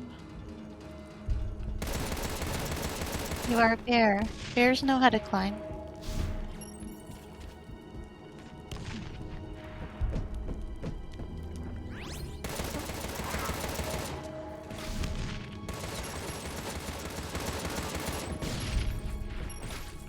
Can you use those barricades in your favor?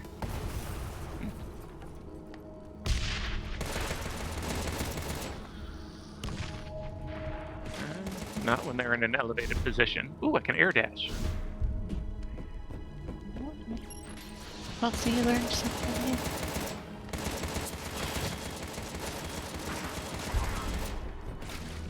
Can they come down?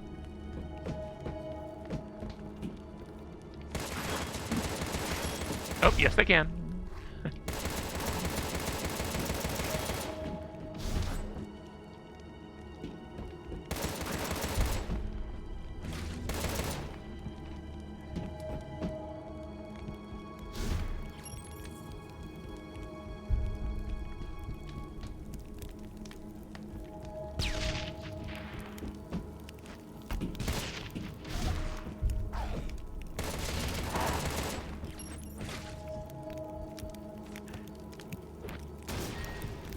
Well, I'm having a lot of fun with this so far. I can't remember the last time I got into a twin stick shooter. Maybe it was one of the Lara Croft games, like Temple of Lights,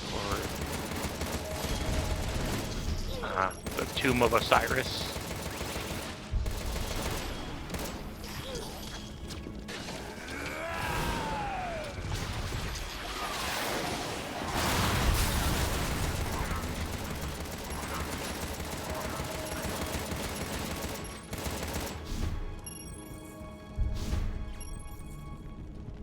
I could easily see myself getting obsessed with this, trying to find better scores, or grinding for the equipment. Oh, shoot. Didn't mean to go in there yet.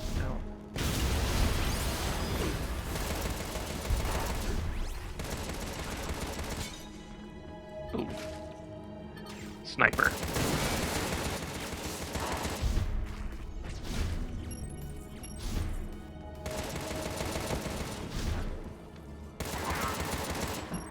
Okay, looks like my shields are down, but I still have one more hit. This is where it'd be nice if I had one of those like shield regeneration abilities. Oh. Or a lucky drop.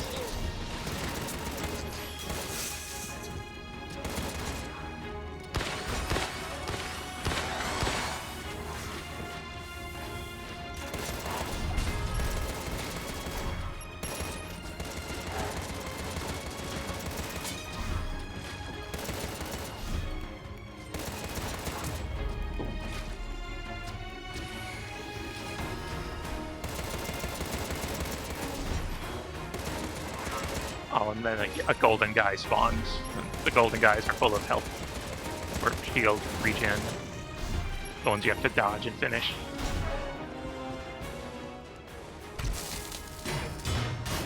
Just 2 seconds too late.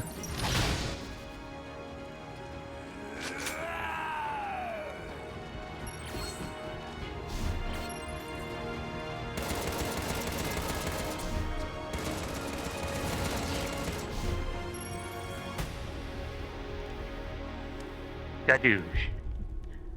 I think I'm hearing a rearrangement of the Contra 3 boss theme music. Yeah, a lot of the music is just reused from earlier Contras, especially Contra 3.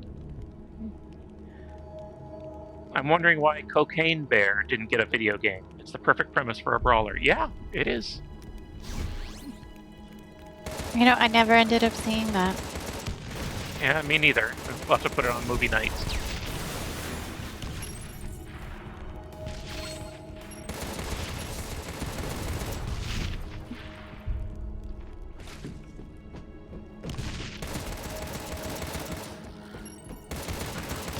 Yeah, even if this didn't have the Contra license, yeah, I could probably get into this. I wonder if just like having the the fact Contra that name when- attached to it, like, did more harm than good? Were people expecting Yeah. Contra and disappointed? And failed to see it for what it was? Switching to shooting gallery mode. But man, there are so many good homages. I feel like it's, you know, almost missing the mark if you don't include that. Hey, this has a little Contra love in it, because look, even right here, it's like the gallery shooting, and you can tell somebody loved Contra and wanted to do something different with it and make it their own. But you can still hear the music and you can see it in little places. I like when games do that. Be careful. Yeah, like Castlevania.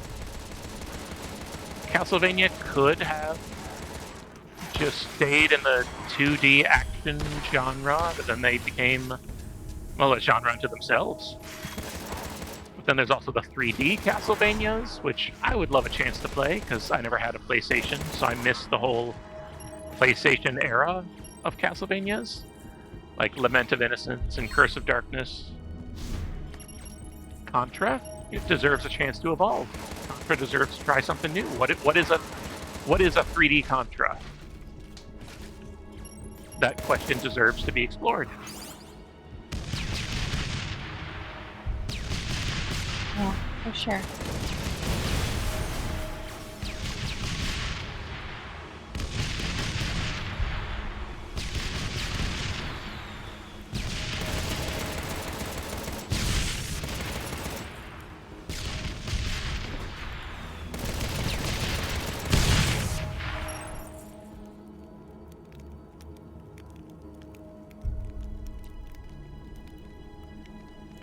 Like I said, I think this game might have been better received if it wasn't called Contra.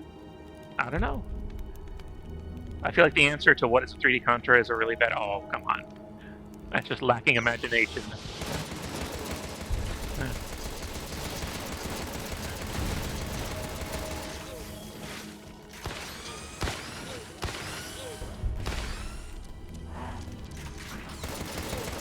I don't know. I still like that they called it Contra. But it stinks that people didn't give it a chance. Because a lot of these elements, like the fixed weapon system, the panda bear with the gun, these were all seen in prior Contras. So it's not like they came out of nowhere. People just didn't know the history of Contra when they wanted to come out and say, "Oh, this isn't a Contra game." Yes, it is.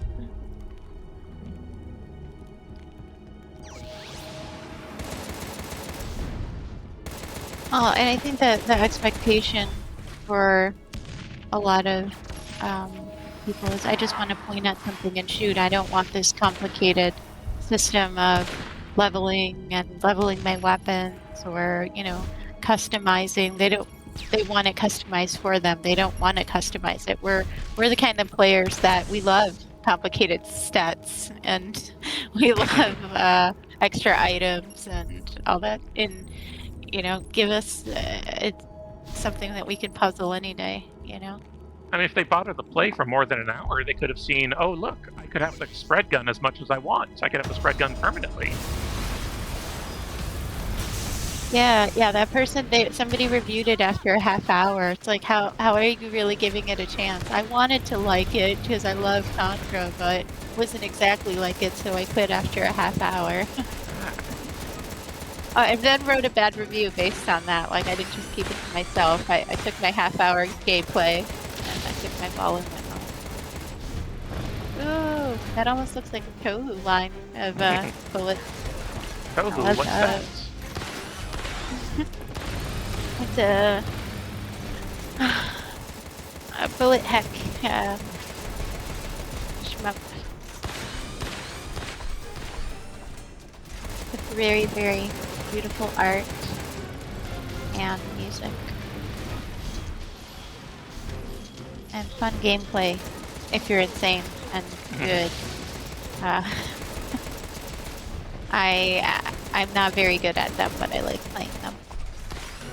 I haven't played in a while, just fingers, but maybe since the flare is subsiding, I'll be able to play again. That could be fun.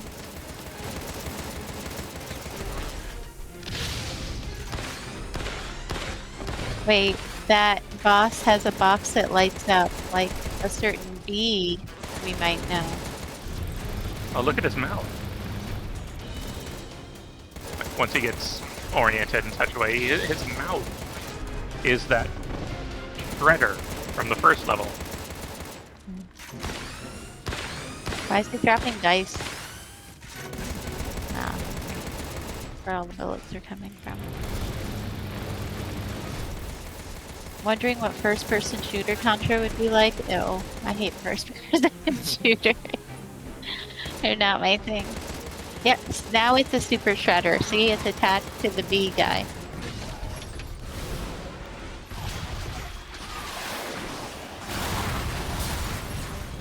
Oh, that's the screen clearer, huh?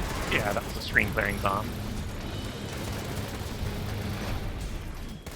Stop hitting O.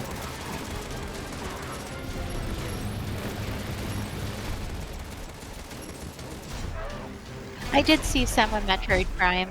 I think there were some Sundays when GeForce was playing through it, and I saw a little bit, and it looked cool. But I got the love for Metroid too, so.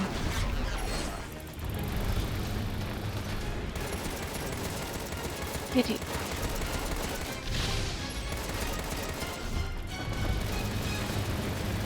Oh, we know this one.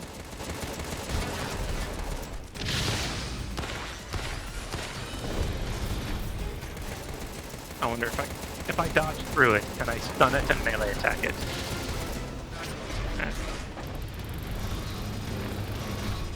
It says hurry up. Oh.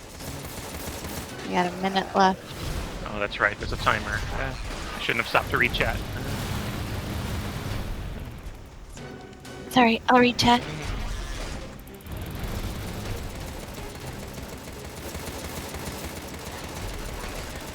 We can do it.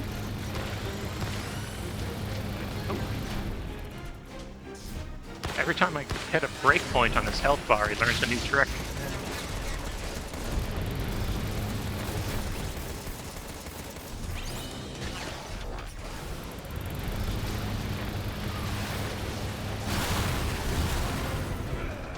Aw.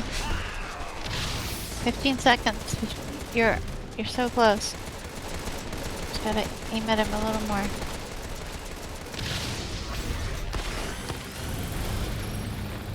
Just go for broke. Get in there. Aw. Time up, killed in action, knee injury. I'm sorry. They said knee injury. Did you in? It really is a lupus stream. Sorry. Ignore chat, ignore chat, ignore chat. Ignore me. See, that's in the shorty stream. That would be all over the screen though. So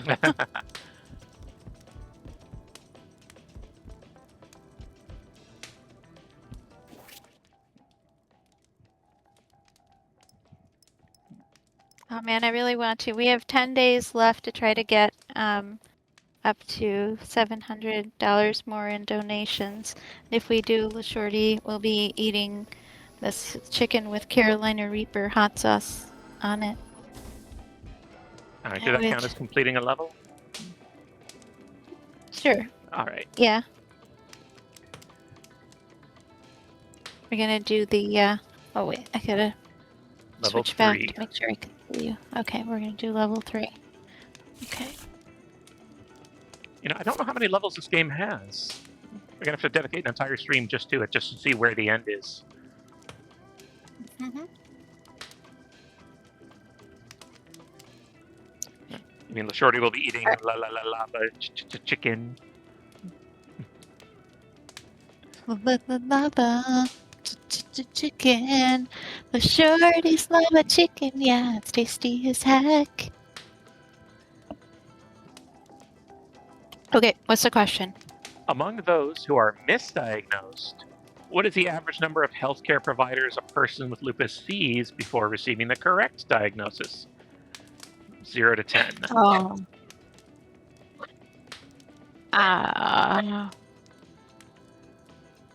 Maybe, yeah, somewhere between 5 and 7, I gotta say. 4. Derby, it's okay. okay. A study found that over half of those who were misdiagnosed saw 4 or more healthcare providers before receiving an accurate lupus diagnosis. All right, that's. I almost said that's encouraging, but no, that's still crap. That's still terrible.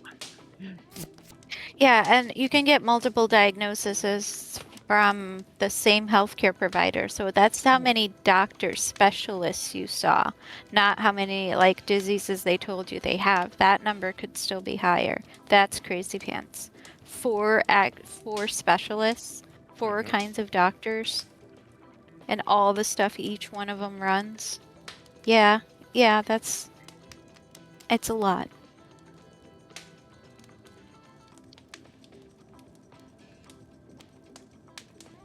Yeah, so you can see the same doctor and then just get the wrong answer multiple times.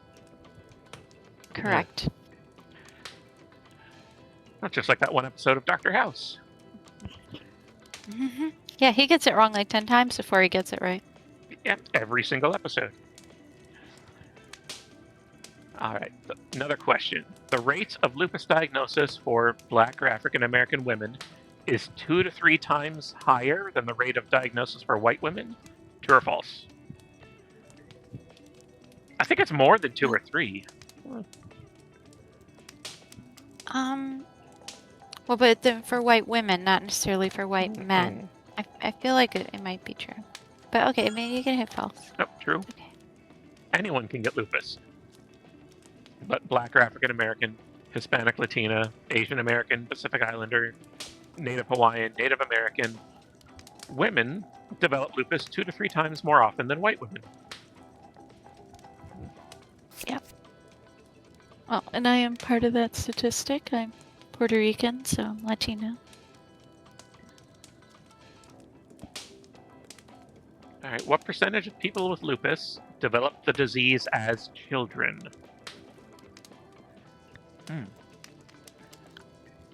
I think it's like 10 to 15.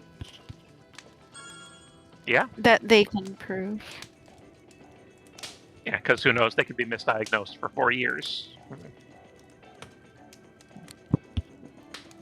Yeah, Peru, 10 to 20. That is correct. 10 to 20% of people with lupus develop the disease as children. Symptoms are often more intense, and there may be more pervasive and life-threatening organ involvement. Okay, that's another good reason why people donate, why people research and study pediatric lupus. Early diagnosis, early intervention. People with lupus are entitled to special equipment or actions at work in order to ensure they can continue working. I wish, if that's true, I'd love to In know. a just world, that would be true. But since we had a prior question all about how they can't work, I'm going to say false. I hope the laws are in place, Oh, but whether wonderful. they're working. True. People with lupus have the right, under the Americans with Disabilities Act, to ask employers for reasonable accommodations, defined as equipment, steps, or processes that make it possible for individuals with health conditions to continue working. So things like remote work,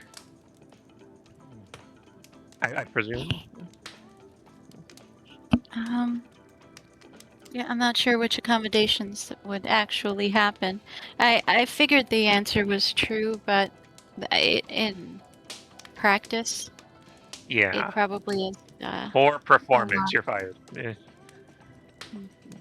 Yeah, there's a lot of reasons why people don't want to keep you around or continue training you.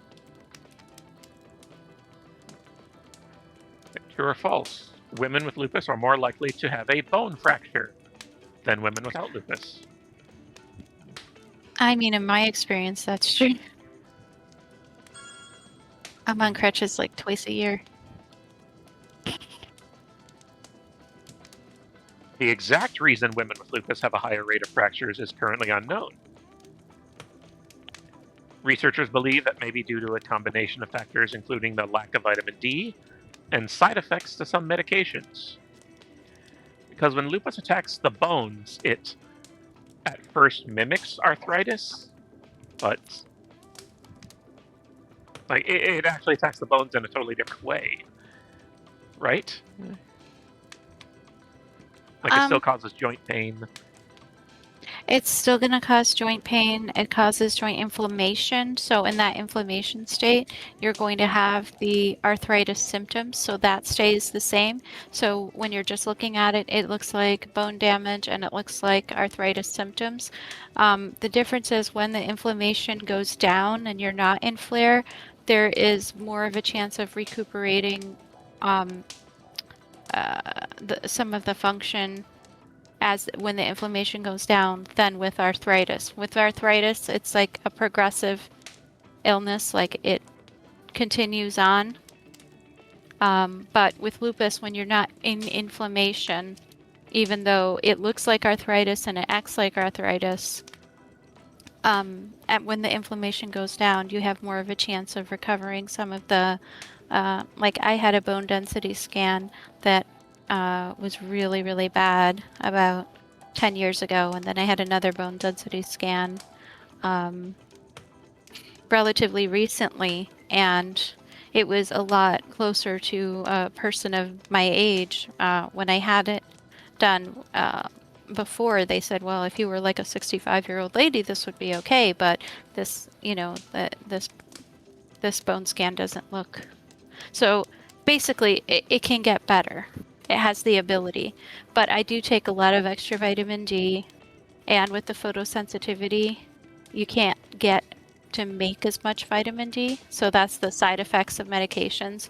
So if you're on a medication like an NSAID, like there's so many of them that will give you that photosensitivity, then you're going to make less vitamin D and you're going to have that much more of a hard time if, let's say, the lupus is attacking the vitamin D receptors, then you're not going to absorb it even if you are taking it and you can't make it. And that really affects, like, vitamin D is like what really is one of the things that really helps your bones. So it's kind of a convoluted answer. Hopefully that helps.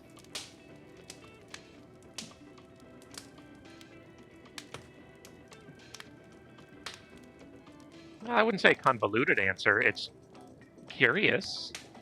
But that's just what lupus does. It mimics other autoimmune diseases. It makes people think, oh, you just have arthritis. No, it's lupus. Like a lot of the same symptoms, but not. Like you said, arthritis is progressive, while lupus you can actually recover from some of the damage. And the bones in particular. That's not true for every organ, but yeah, in the bones in particular, the osteoarthritis is reversible, potentially. It doesn't always happen, and it's still not well understood on the whys. There's just so much in lupus that's still a mystery because there's just so many parts of it. It's a puzzle. We gotta puzzle it, guys. Let's get donations. All right. Next question, true or false? Women with lupus cannot have successful pregnancies. HP Bug, can we ask him? Yeah. That's my son.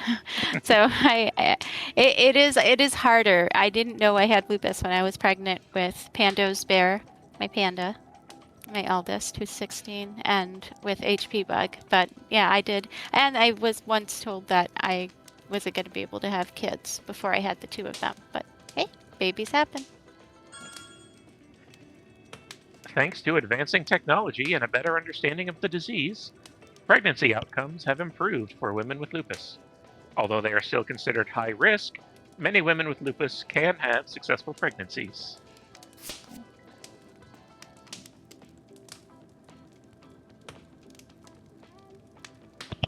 Yay, babies. All right. On average, how many prescription medications do people with lupus take just to manage all their medical conditions? Oh, frick. On average. I think 8? I take 13 non-prescription, prescription, and then 2 extra, not like vitamins. And yeah, the bar doesn't go up that high. Yeah. We need new So charts. and then I have the injection every 4 weeks, but my lupus is more on the severe side. So we have to think some people just have one organ system involvement, or probably not one, probably three or something, like just like a lot less organ system involvement and flares. So, maybe they take about 8, but I'm definitely on the Above average. extreme side. All right, it was Yeah. 8. On Ha! average, people with lupus take 8 prescriptions. Okay, so who's the It's still so guy that gets many. 1? Who's the one that skews the whole average? 8 But that's so prescriptions. many. People get mad when they have to take like 1 or 2 prescriptions, but taking 8 prescriptions, let alone the 13 plus I take. Sorry. How many Let's drugs have get that been number down, guys. Oops, sorry. how many drugs have been approved specifically to treat lupus? Now, this is an interesting case depending on when the question was written. I can name at least 4. In 2011, Benlysta was the very first one to be developed and approved specifically to treat lupus. Then came Saphnelo. Then came. I have them written down. I'm looking at my cheat sheet now.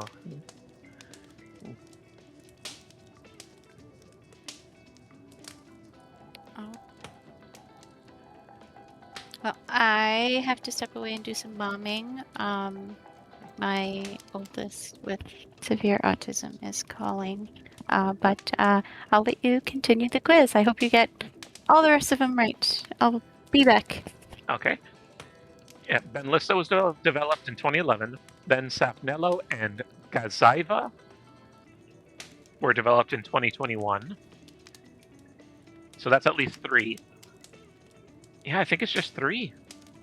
Everything else that has been used to treat lupus was just from the 1950s, general anti-inflammatories and anti-malarial drugs, which had the side effect of reducing inflammation as well.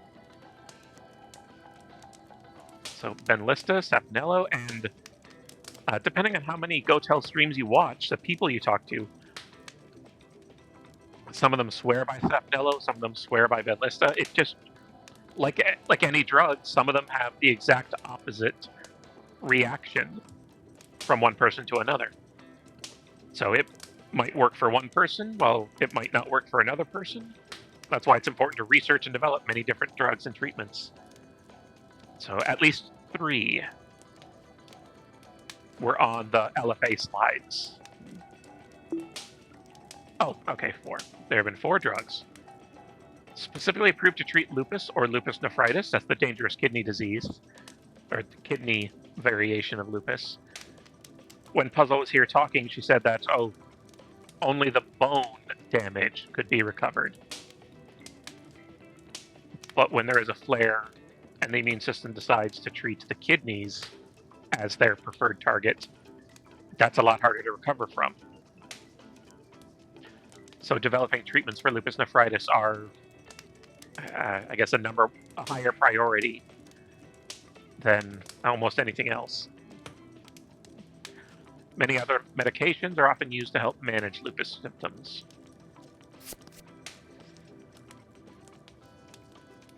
What percentage of people with lupus may have to stop working due to the effects of the disease? Oh, I remember seeing that exact slide.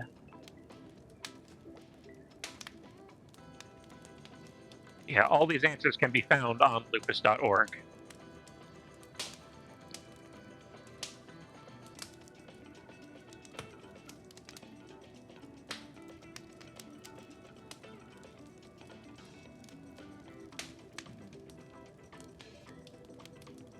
I think it was either 60 or 80.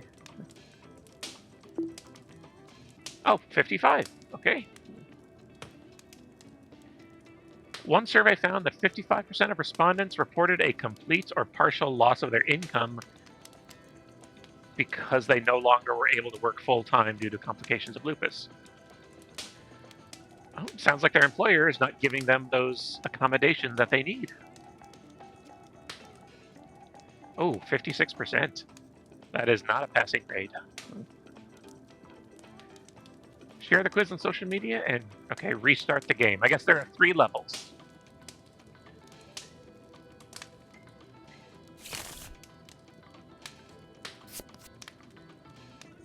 And the biggest thing that always got us were those sliding scales of remembering the exact percentage or number. So that's what I'll have to study for next time.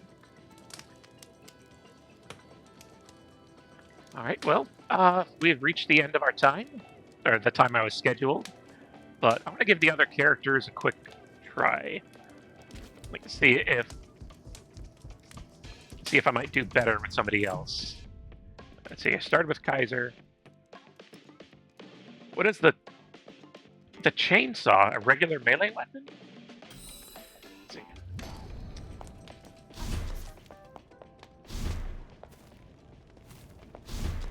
I think she's got a much longer dodge.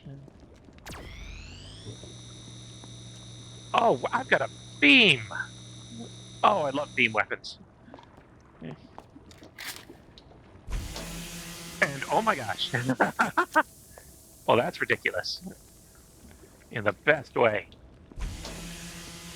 Oh, I love that. I'm gonna need to find those cooldown power-ups.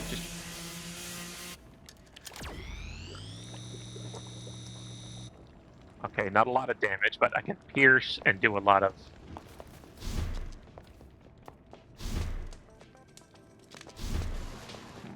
I can pierce and do a lot of damage. Oh wait, and what is her special ability?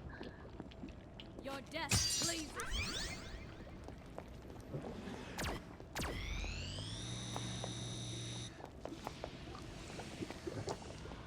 It appears to be speed-based. And has a whole minute cooldown compared to 30 seconds of the others. I'm gonna have to read up on that character.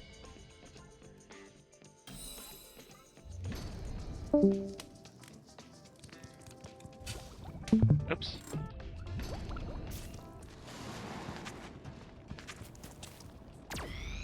He's got the same laser she's got. Oh.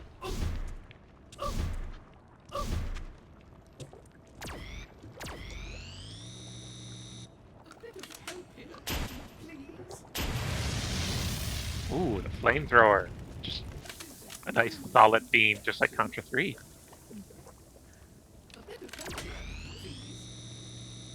And a piercing laser, just like the top-down levels of Contra. Not a lot of damage, but it would be great whenever I'm surrounded.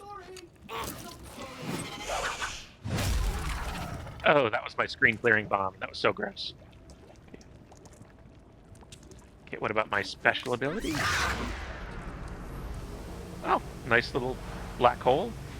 Probably sucks things in. Not a very long cooldown either.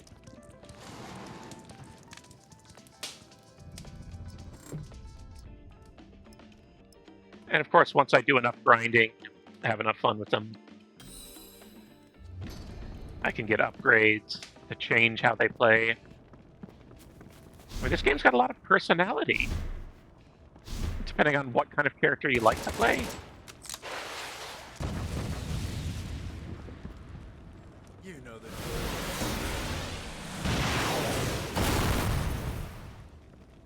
drill. Drilling and killing.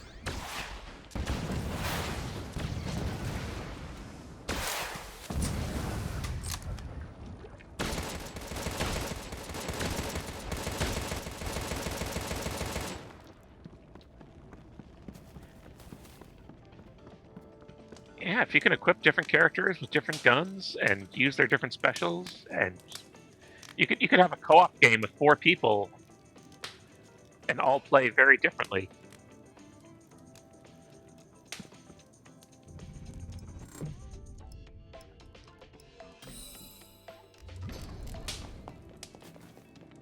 All right, let's run through the first level again. Just something I know.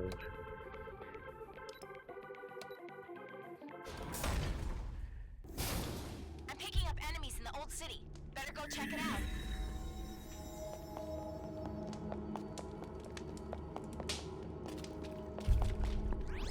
See that shiny thing? It contains valuable data. Grab up as many as you can. They're unstable, just like this city. Hurry up and snag them before they disappear. Now, this game is on sale right now for 75% off, Puzzle said. So if you need a good team game, if you've got a squad... Oh, yeah, beautiful. If you've got a squad of people looking for a good co-op game, something that's non-toxic and non-PvP,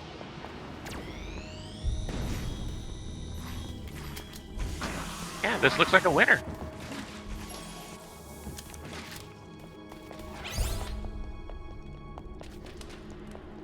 And 2 out of 12 mini kits, in case you're the kind of guy that likes finding secrets within levels.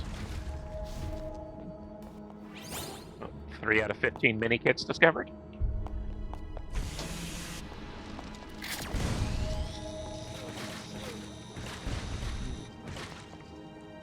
Oh yeah, I love the laser. Because the thing that hurt me the most so far was just getting swarmed by a whole bunch of tiny guys, and I didn't want to get nickel and dime to death. So I would just use the bomb against all those tiny little guys with 1 hit point. But that's a bit overkill.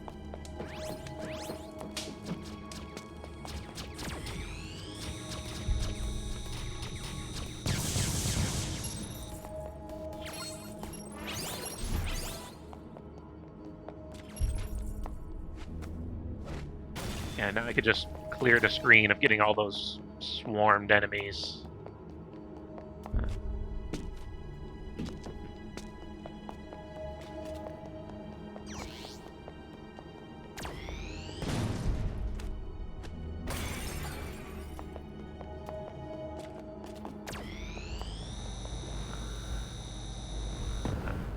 The Metroid lockpick, the Metroid keycard. Okay, health in a random box. Good to know.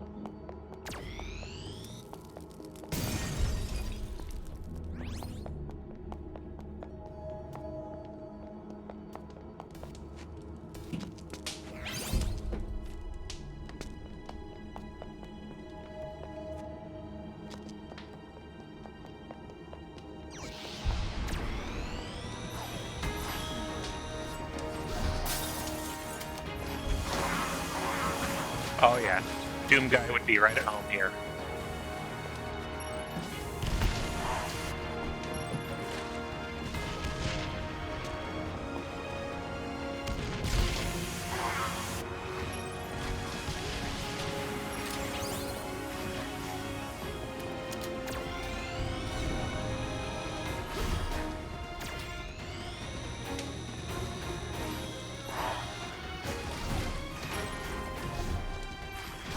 Let's see if I can stun someone. What does her finishing move look like? When she's got a sword and a brain in her stomach. Like, does she feed the monster to the brain?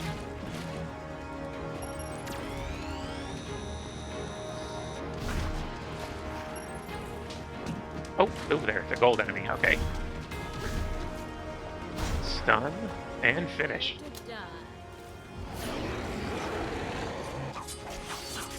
Oh, we're not even allowed to see it.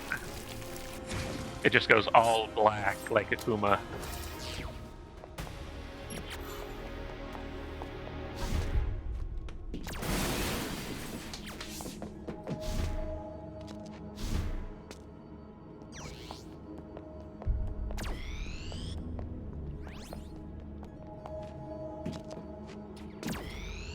Whoops.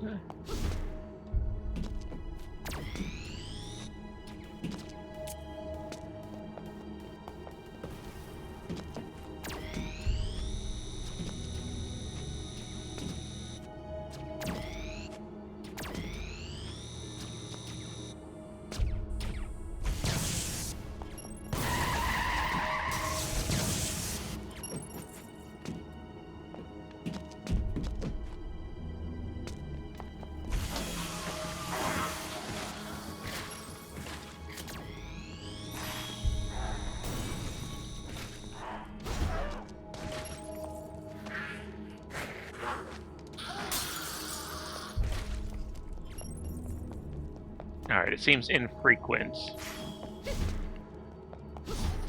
But sometimes when I stun and throw, someone just gets thrown at the screen.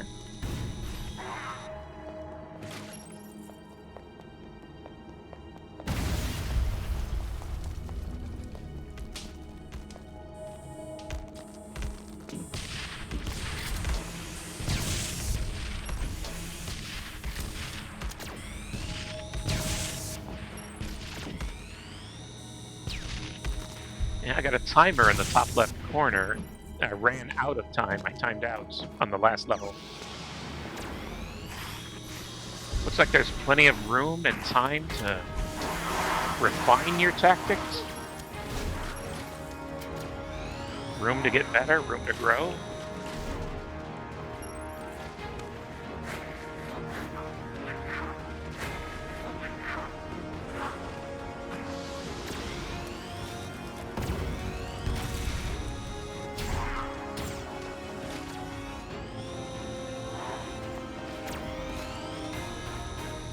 There's not as much auto-targeting with the laser as there was with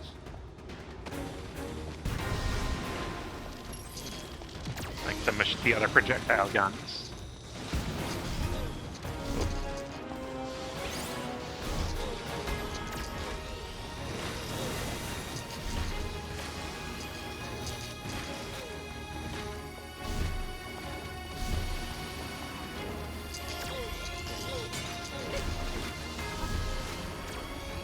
Laser's definitely helping me not get swarmed. Is this thing generating those things, or is there an actual end to them? Okay. Looks like there's an end.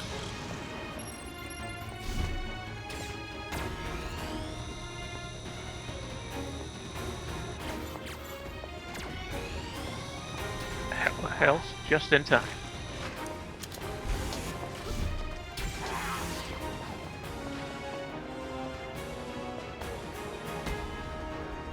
Shit, enemies are blocking the path.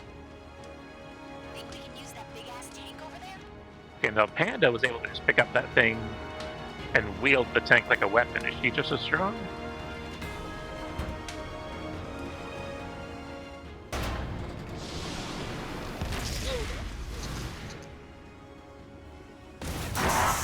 Wow.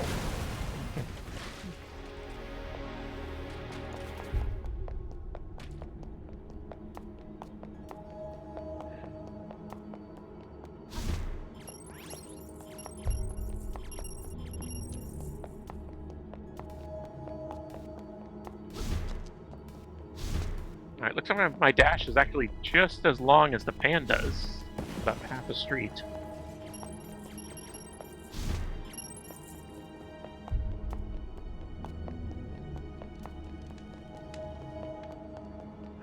Secret.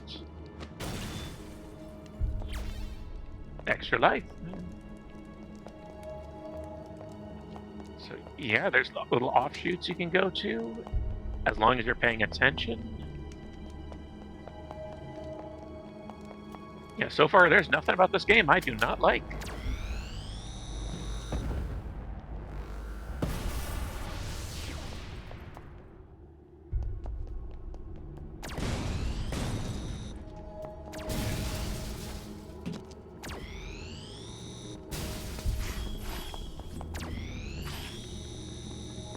I look forward to powering up this laser so it does more than just single-digit damage. Your death flames.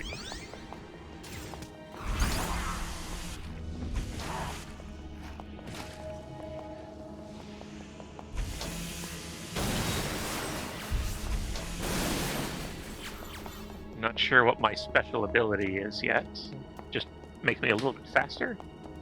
Does it increase my damage over time, like attack rate with the laser? Another level up. Oh, do not stand close to exploding buses.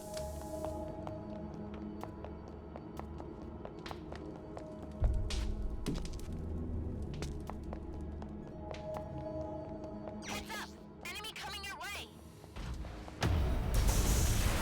Ew! Better watch that nasty thing!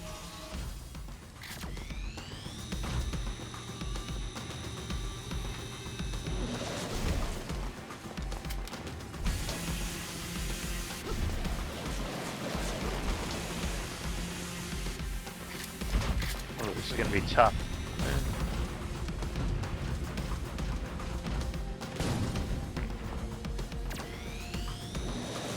As cool as this laser is, it is not dealing a lot of damage.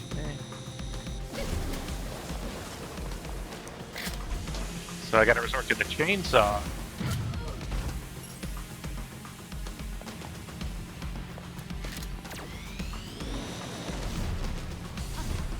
And the chainsaw means getting up close, which... not plan A.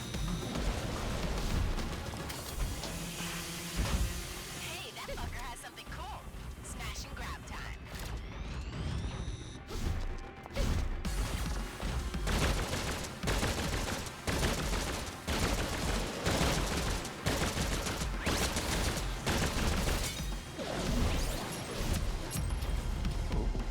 Died. Trying to get those mini kits. Okay, still got my spread gun.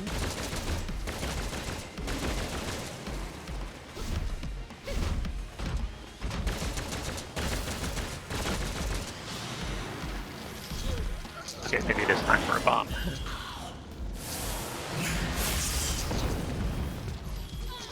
Or two.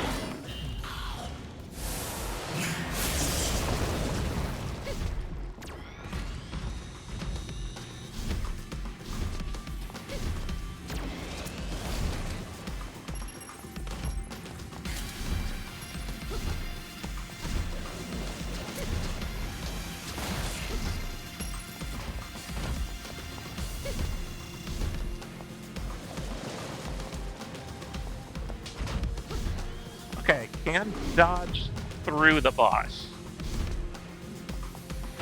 Touching the boss doesn't immediately deal damage. I can dodge through him, but I can't stun him for a finisher. That might have been open for too much.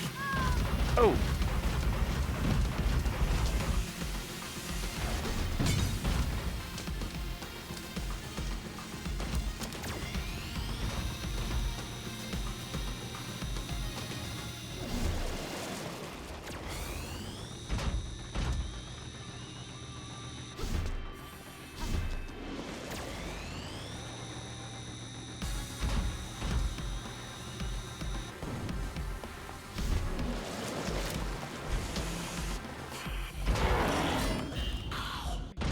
Finish him off with a bomb.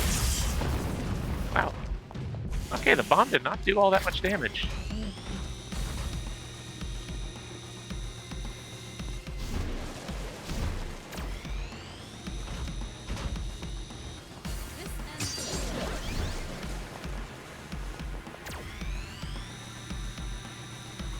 Oh, okay.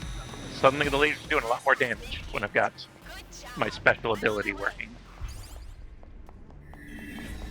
Only 12 out of 15 mini kits. Alright. Looks like I'm gonna have to replay this level a few more times to find them all.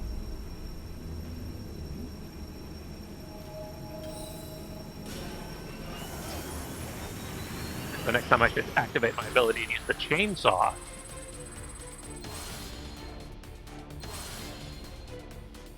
What is the damned spirit? Oh, wow. That's exactly. Multiplayer records, see who did the most damage. You'll probably get awards, just like GoldenEye, most harmless. Alright, I just gotta run again. I enjoyed that. I wouldn't mind running that a few more times while listening to YouTube or a podcast or hanging out with friends. Just grind laser strength or chainsaw strength.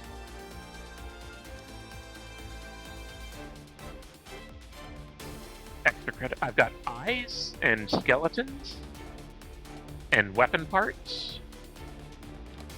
Okay.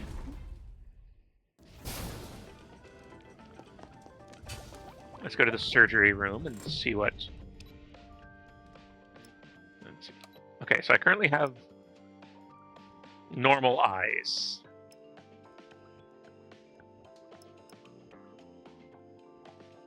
Reflect dodge, rocket punch, movement speed while aiming, plus 5 centimeters a second. Special weapon damage, plus 12%. I guess that's the limited weapon I pick up. Shield broken counterattack.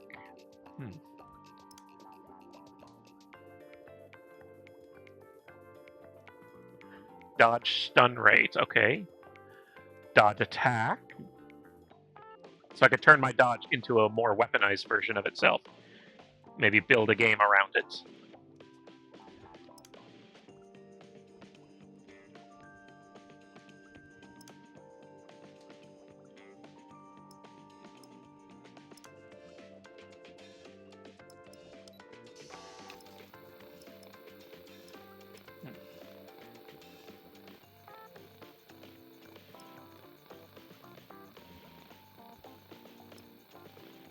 Okay, I have 592 coins.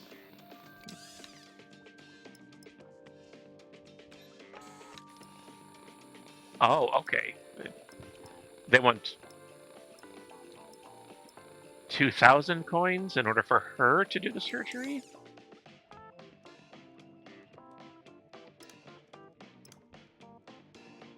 Yeah, it's probably too early to start modifying myself. First learn the basics so that I know and understand exactly how valuable, +5 speed actually is.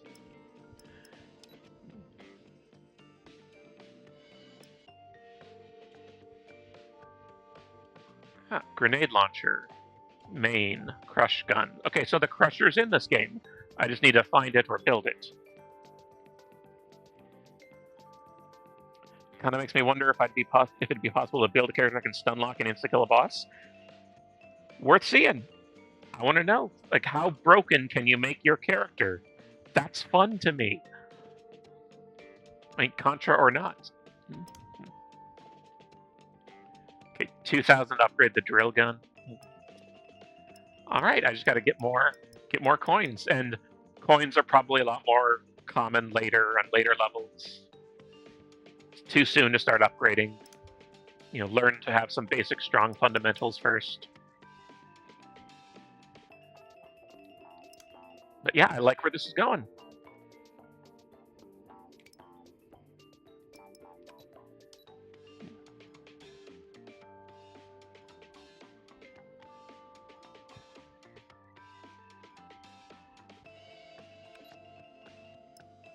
Core laser, core shotgun, core circular saw, core grenade launcher.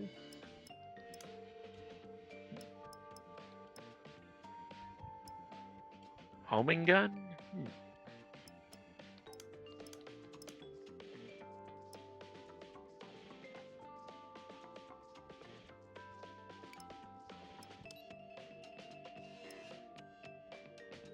Okay, our main weapon is the laser.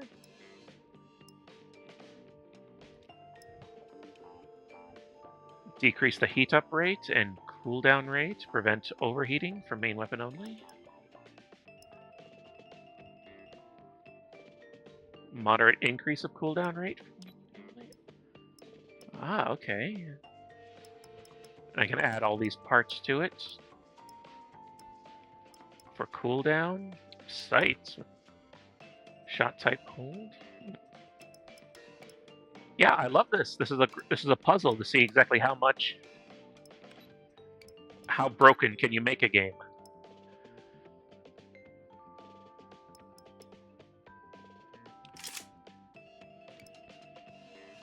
Okay, now she has the fire gun.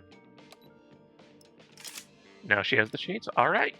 Yeah, there's a lot of depth to this. Yeah, I think I'm going to be playing this a lot just in my off time. Have I played Far Cry Primal? No, I've only played Far Cry Blood Dragon. And I'm afraid if I try any of the others, it's just going to be disappointment, because I love Blood Dragon so much for its like retro futurism, like in the future of 1997, everything is all neon lit. Final boss fight is around 20 minutes, consisting of scripted events. However, if you know what you're doing, you can insta-kill the boss. Oh, I love that too. Just like at the end of every Fallout. There's usually a way to talk your way through the boss fight and avoid it entirely. If you have a high enough charisma or high enough intimidation, you can just skip it.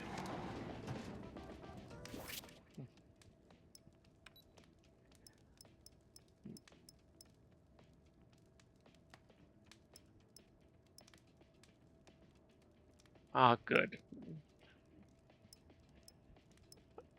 A bunch of descriptions for everything in the tutorial, something I might not have picked up on, maybe explaining death.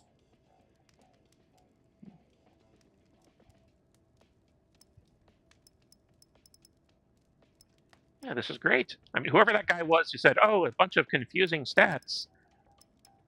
Did you read the manual?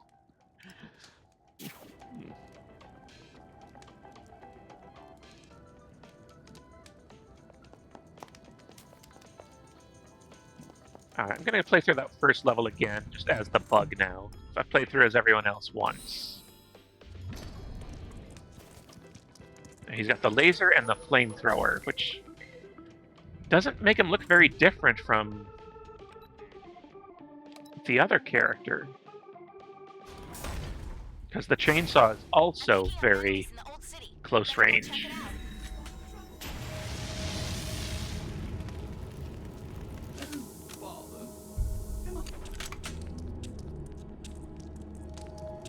And it looks like I can just hook people up with each other's weapons.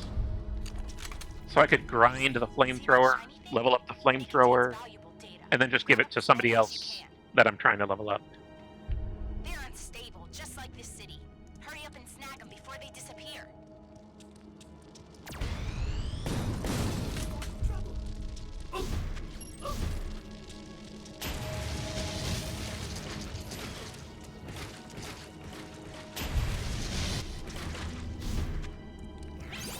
A lot of these little one-hit point swarms of monsters are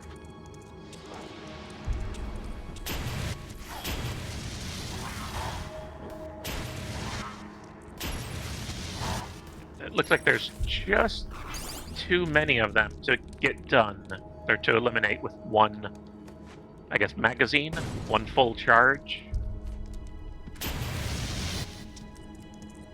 So I'm really going to need to increase that cooldown, or the ability to cool down.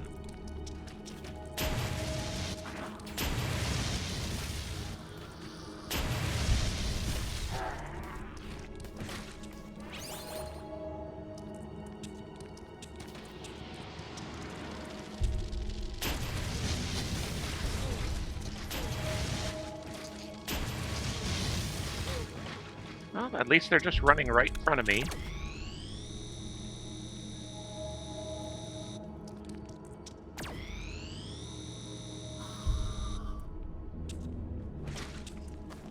Save me time on aiming.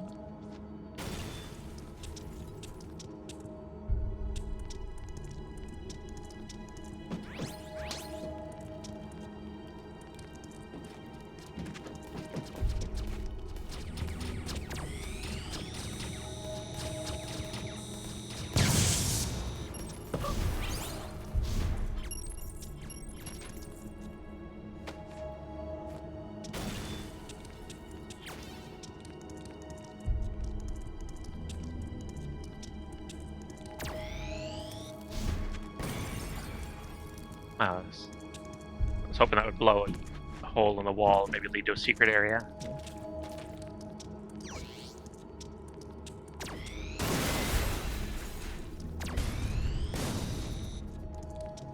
Some assistance would be appreciated.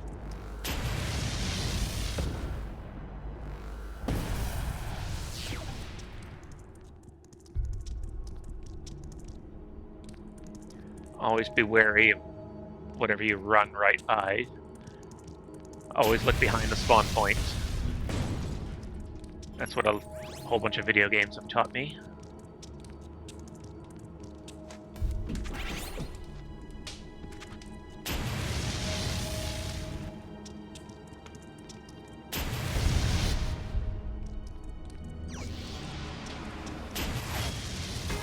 Not as damaging as the chainsaw.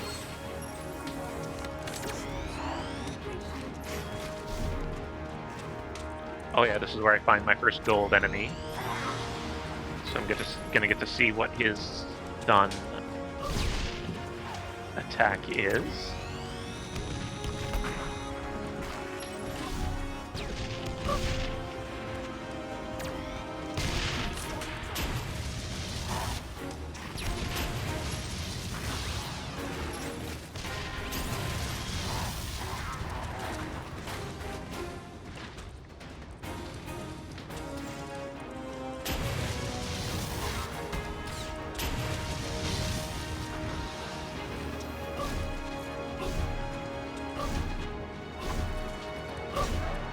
There you go.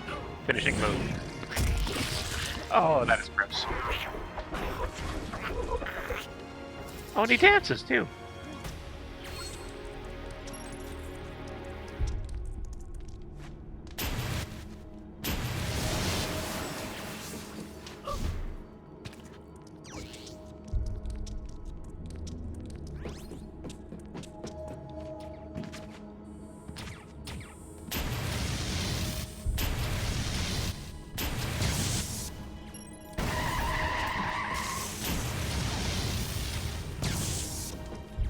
Oh, there was a mini kit up here, but it disappeared due to time. I'll have to get there faster.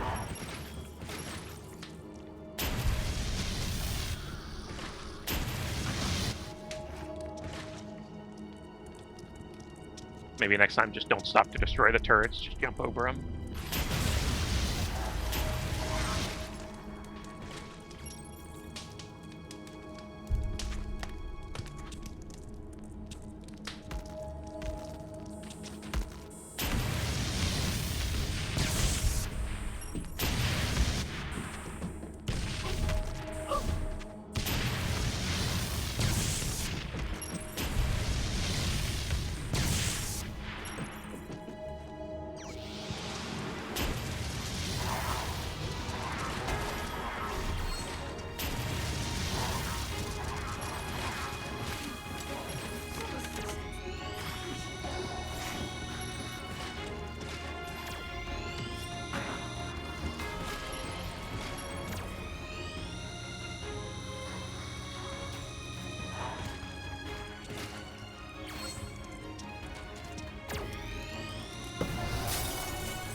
Shit, enemies are blocking the path. Think we can use that big-ass tank over there?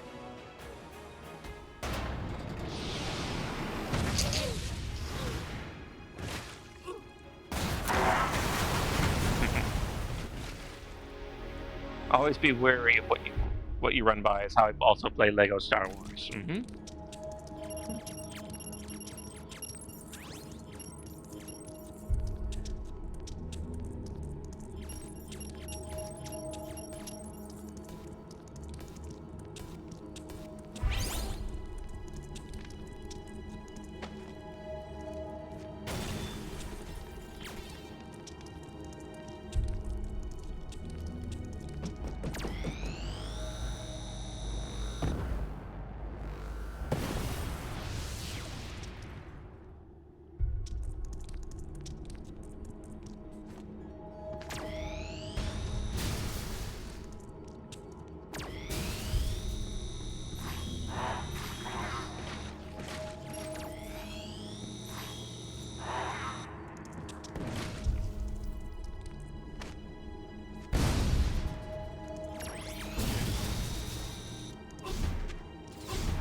So far, I haven't found anything egregious about this game. Just having fun replaying this same first level over and over.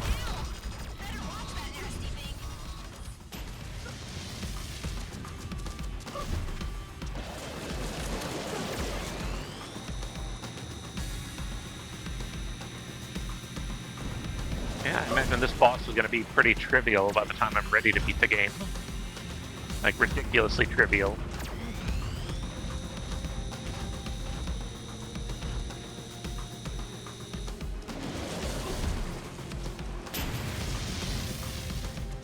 Oh yeah, what is my special? A black hole.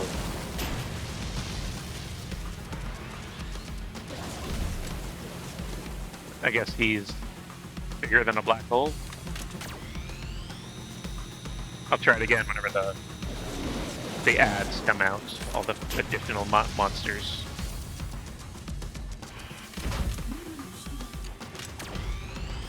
Probably won't happen until I get away, or until I get rid of 20% of his hit points.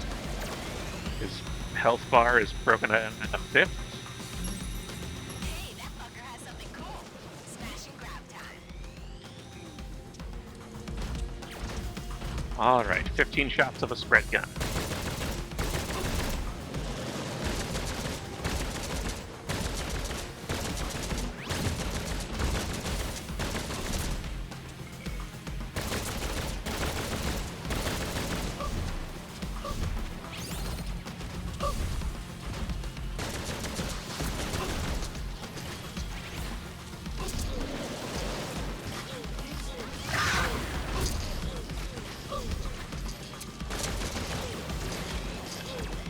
Okay, the black hole didn't do much to help me.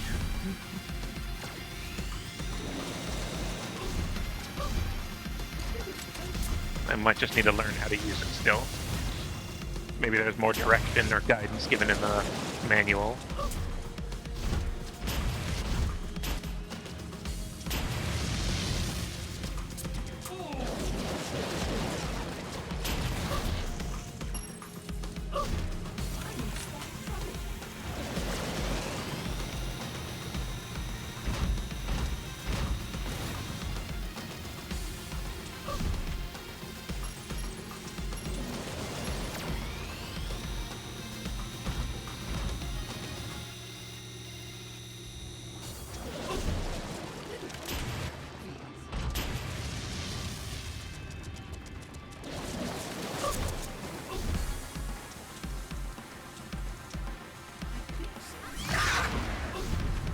Oh, there. Okay, it just has to be directly on it. But it's also not doing a whole lot of damage. I bet there's upgrades for it. Ass has been kicked. Good job. I'm on my way. Kind of like Magikarp. As trivially as Spore Spawn in Super Metroid? I don't know. I never really thought of him as trivial. That was mostly a skill thing. Like, I got better, so the fight got easier. I know you can skip him entirely.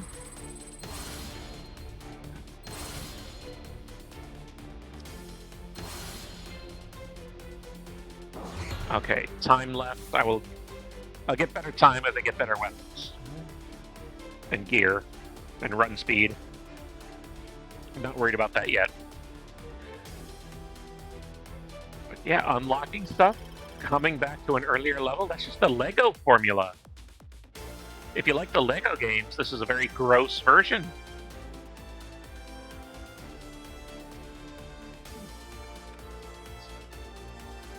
Alright, collected some parts. I'll craft something when I'm not learning the system directly live on stream. But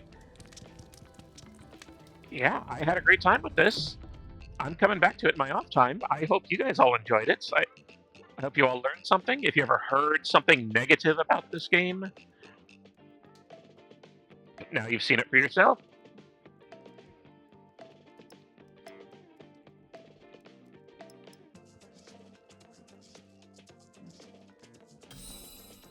And there's co-op. You can do couch co-op, which means you can do the Steam Remote Play co-op. Only one of your friends has to buy the game. I wouldn't mind seeing Lego Contra. Yeah, Contra 1, Super C, Contra 3, The Alien Wars, Contra 4. And I never played the CD disc-based, like PS1 and PS2 Contras, like Shattered Soldier and Legacy of War. I would love to, just because I didn't have a PlayStation growing up. So I'm waiting for Konami to revisit that era. They've already released, the Castlevania collection, the Castlevania Game Boy collection,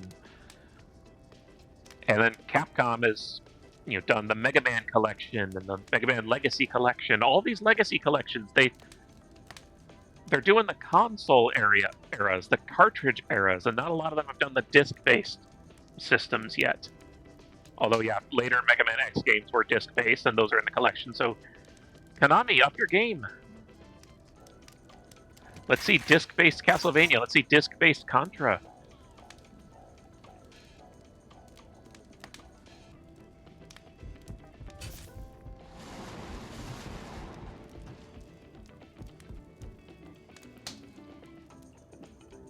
Maybe you're better off not playing the PS1 Contra games. And why is that? Have you heard bad things without experiencing them yourself? Because, that's a problem sometimes when media outlets don't give the game a fair chance. Or uninformed people say, oh, it's locked to 30 frames per second. It's absolutely unplayable. Come on, man, you know better.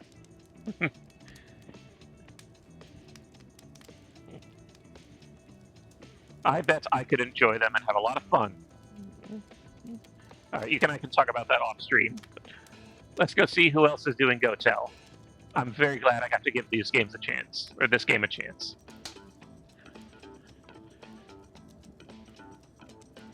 And I hope you all learned something from Dr. Redox and from the No Lupus quiz.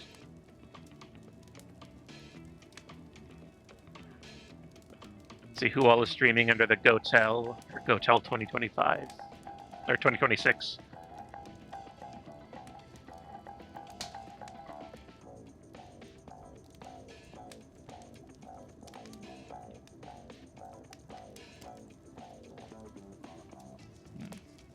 Not many people streaming today.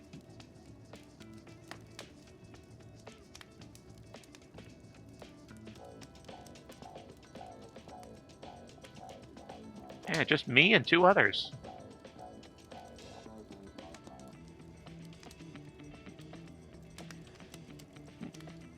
Oh, you have played both of the PS1 Contras to finish. Fine, let me get my pitchfork and torch. Okay.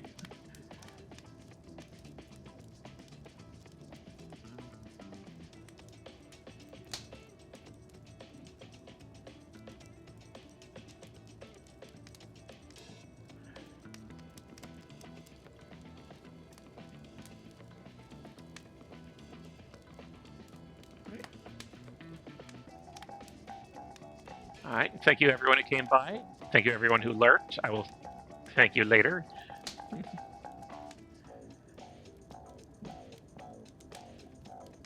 I just see one person streaming with the GOTEL 2026 tag. Yeah, that's me. Everyone else streaming with just regular GOTEL.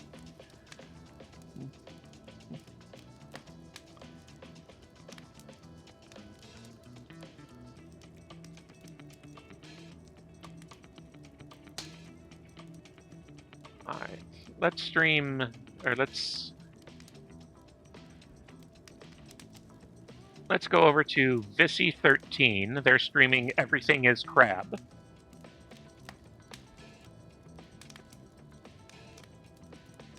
Because last week we streamed Spore, where basically we could have turned everything into a crab.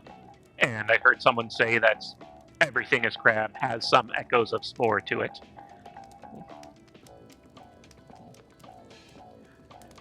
So let's say hi.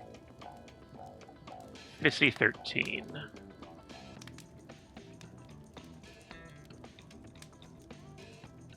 All right. And see you all Saturday or sooner around GOTEL.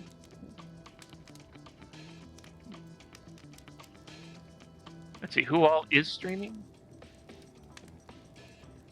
According to our schedule, who is streaming next in our team?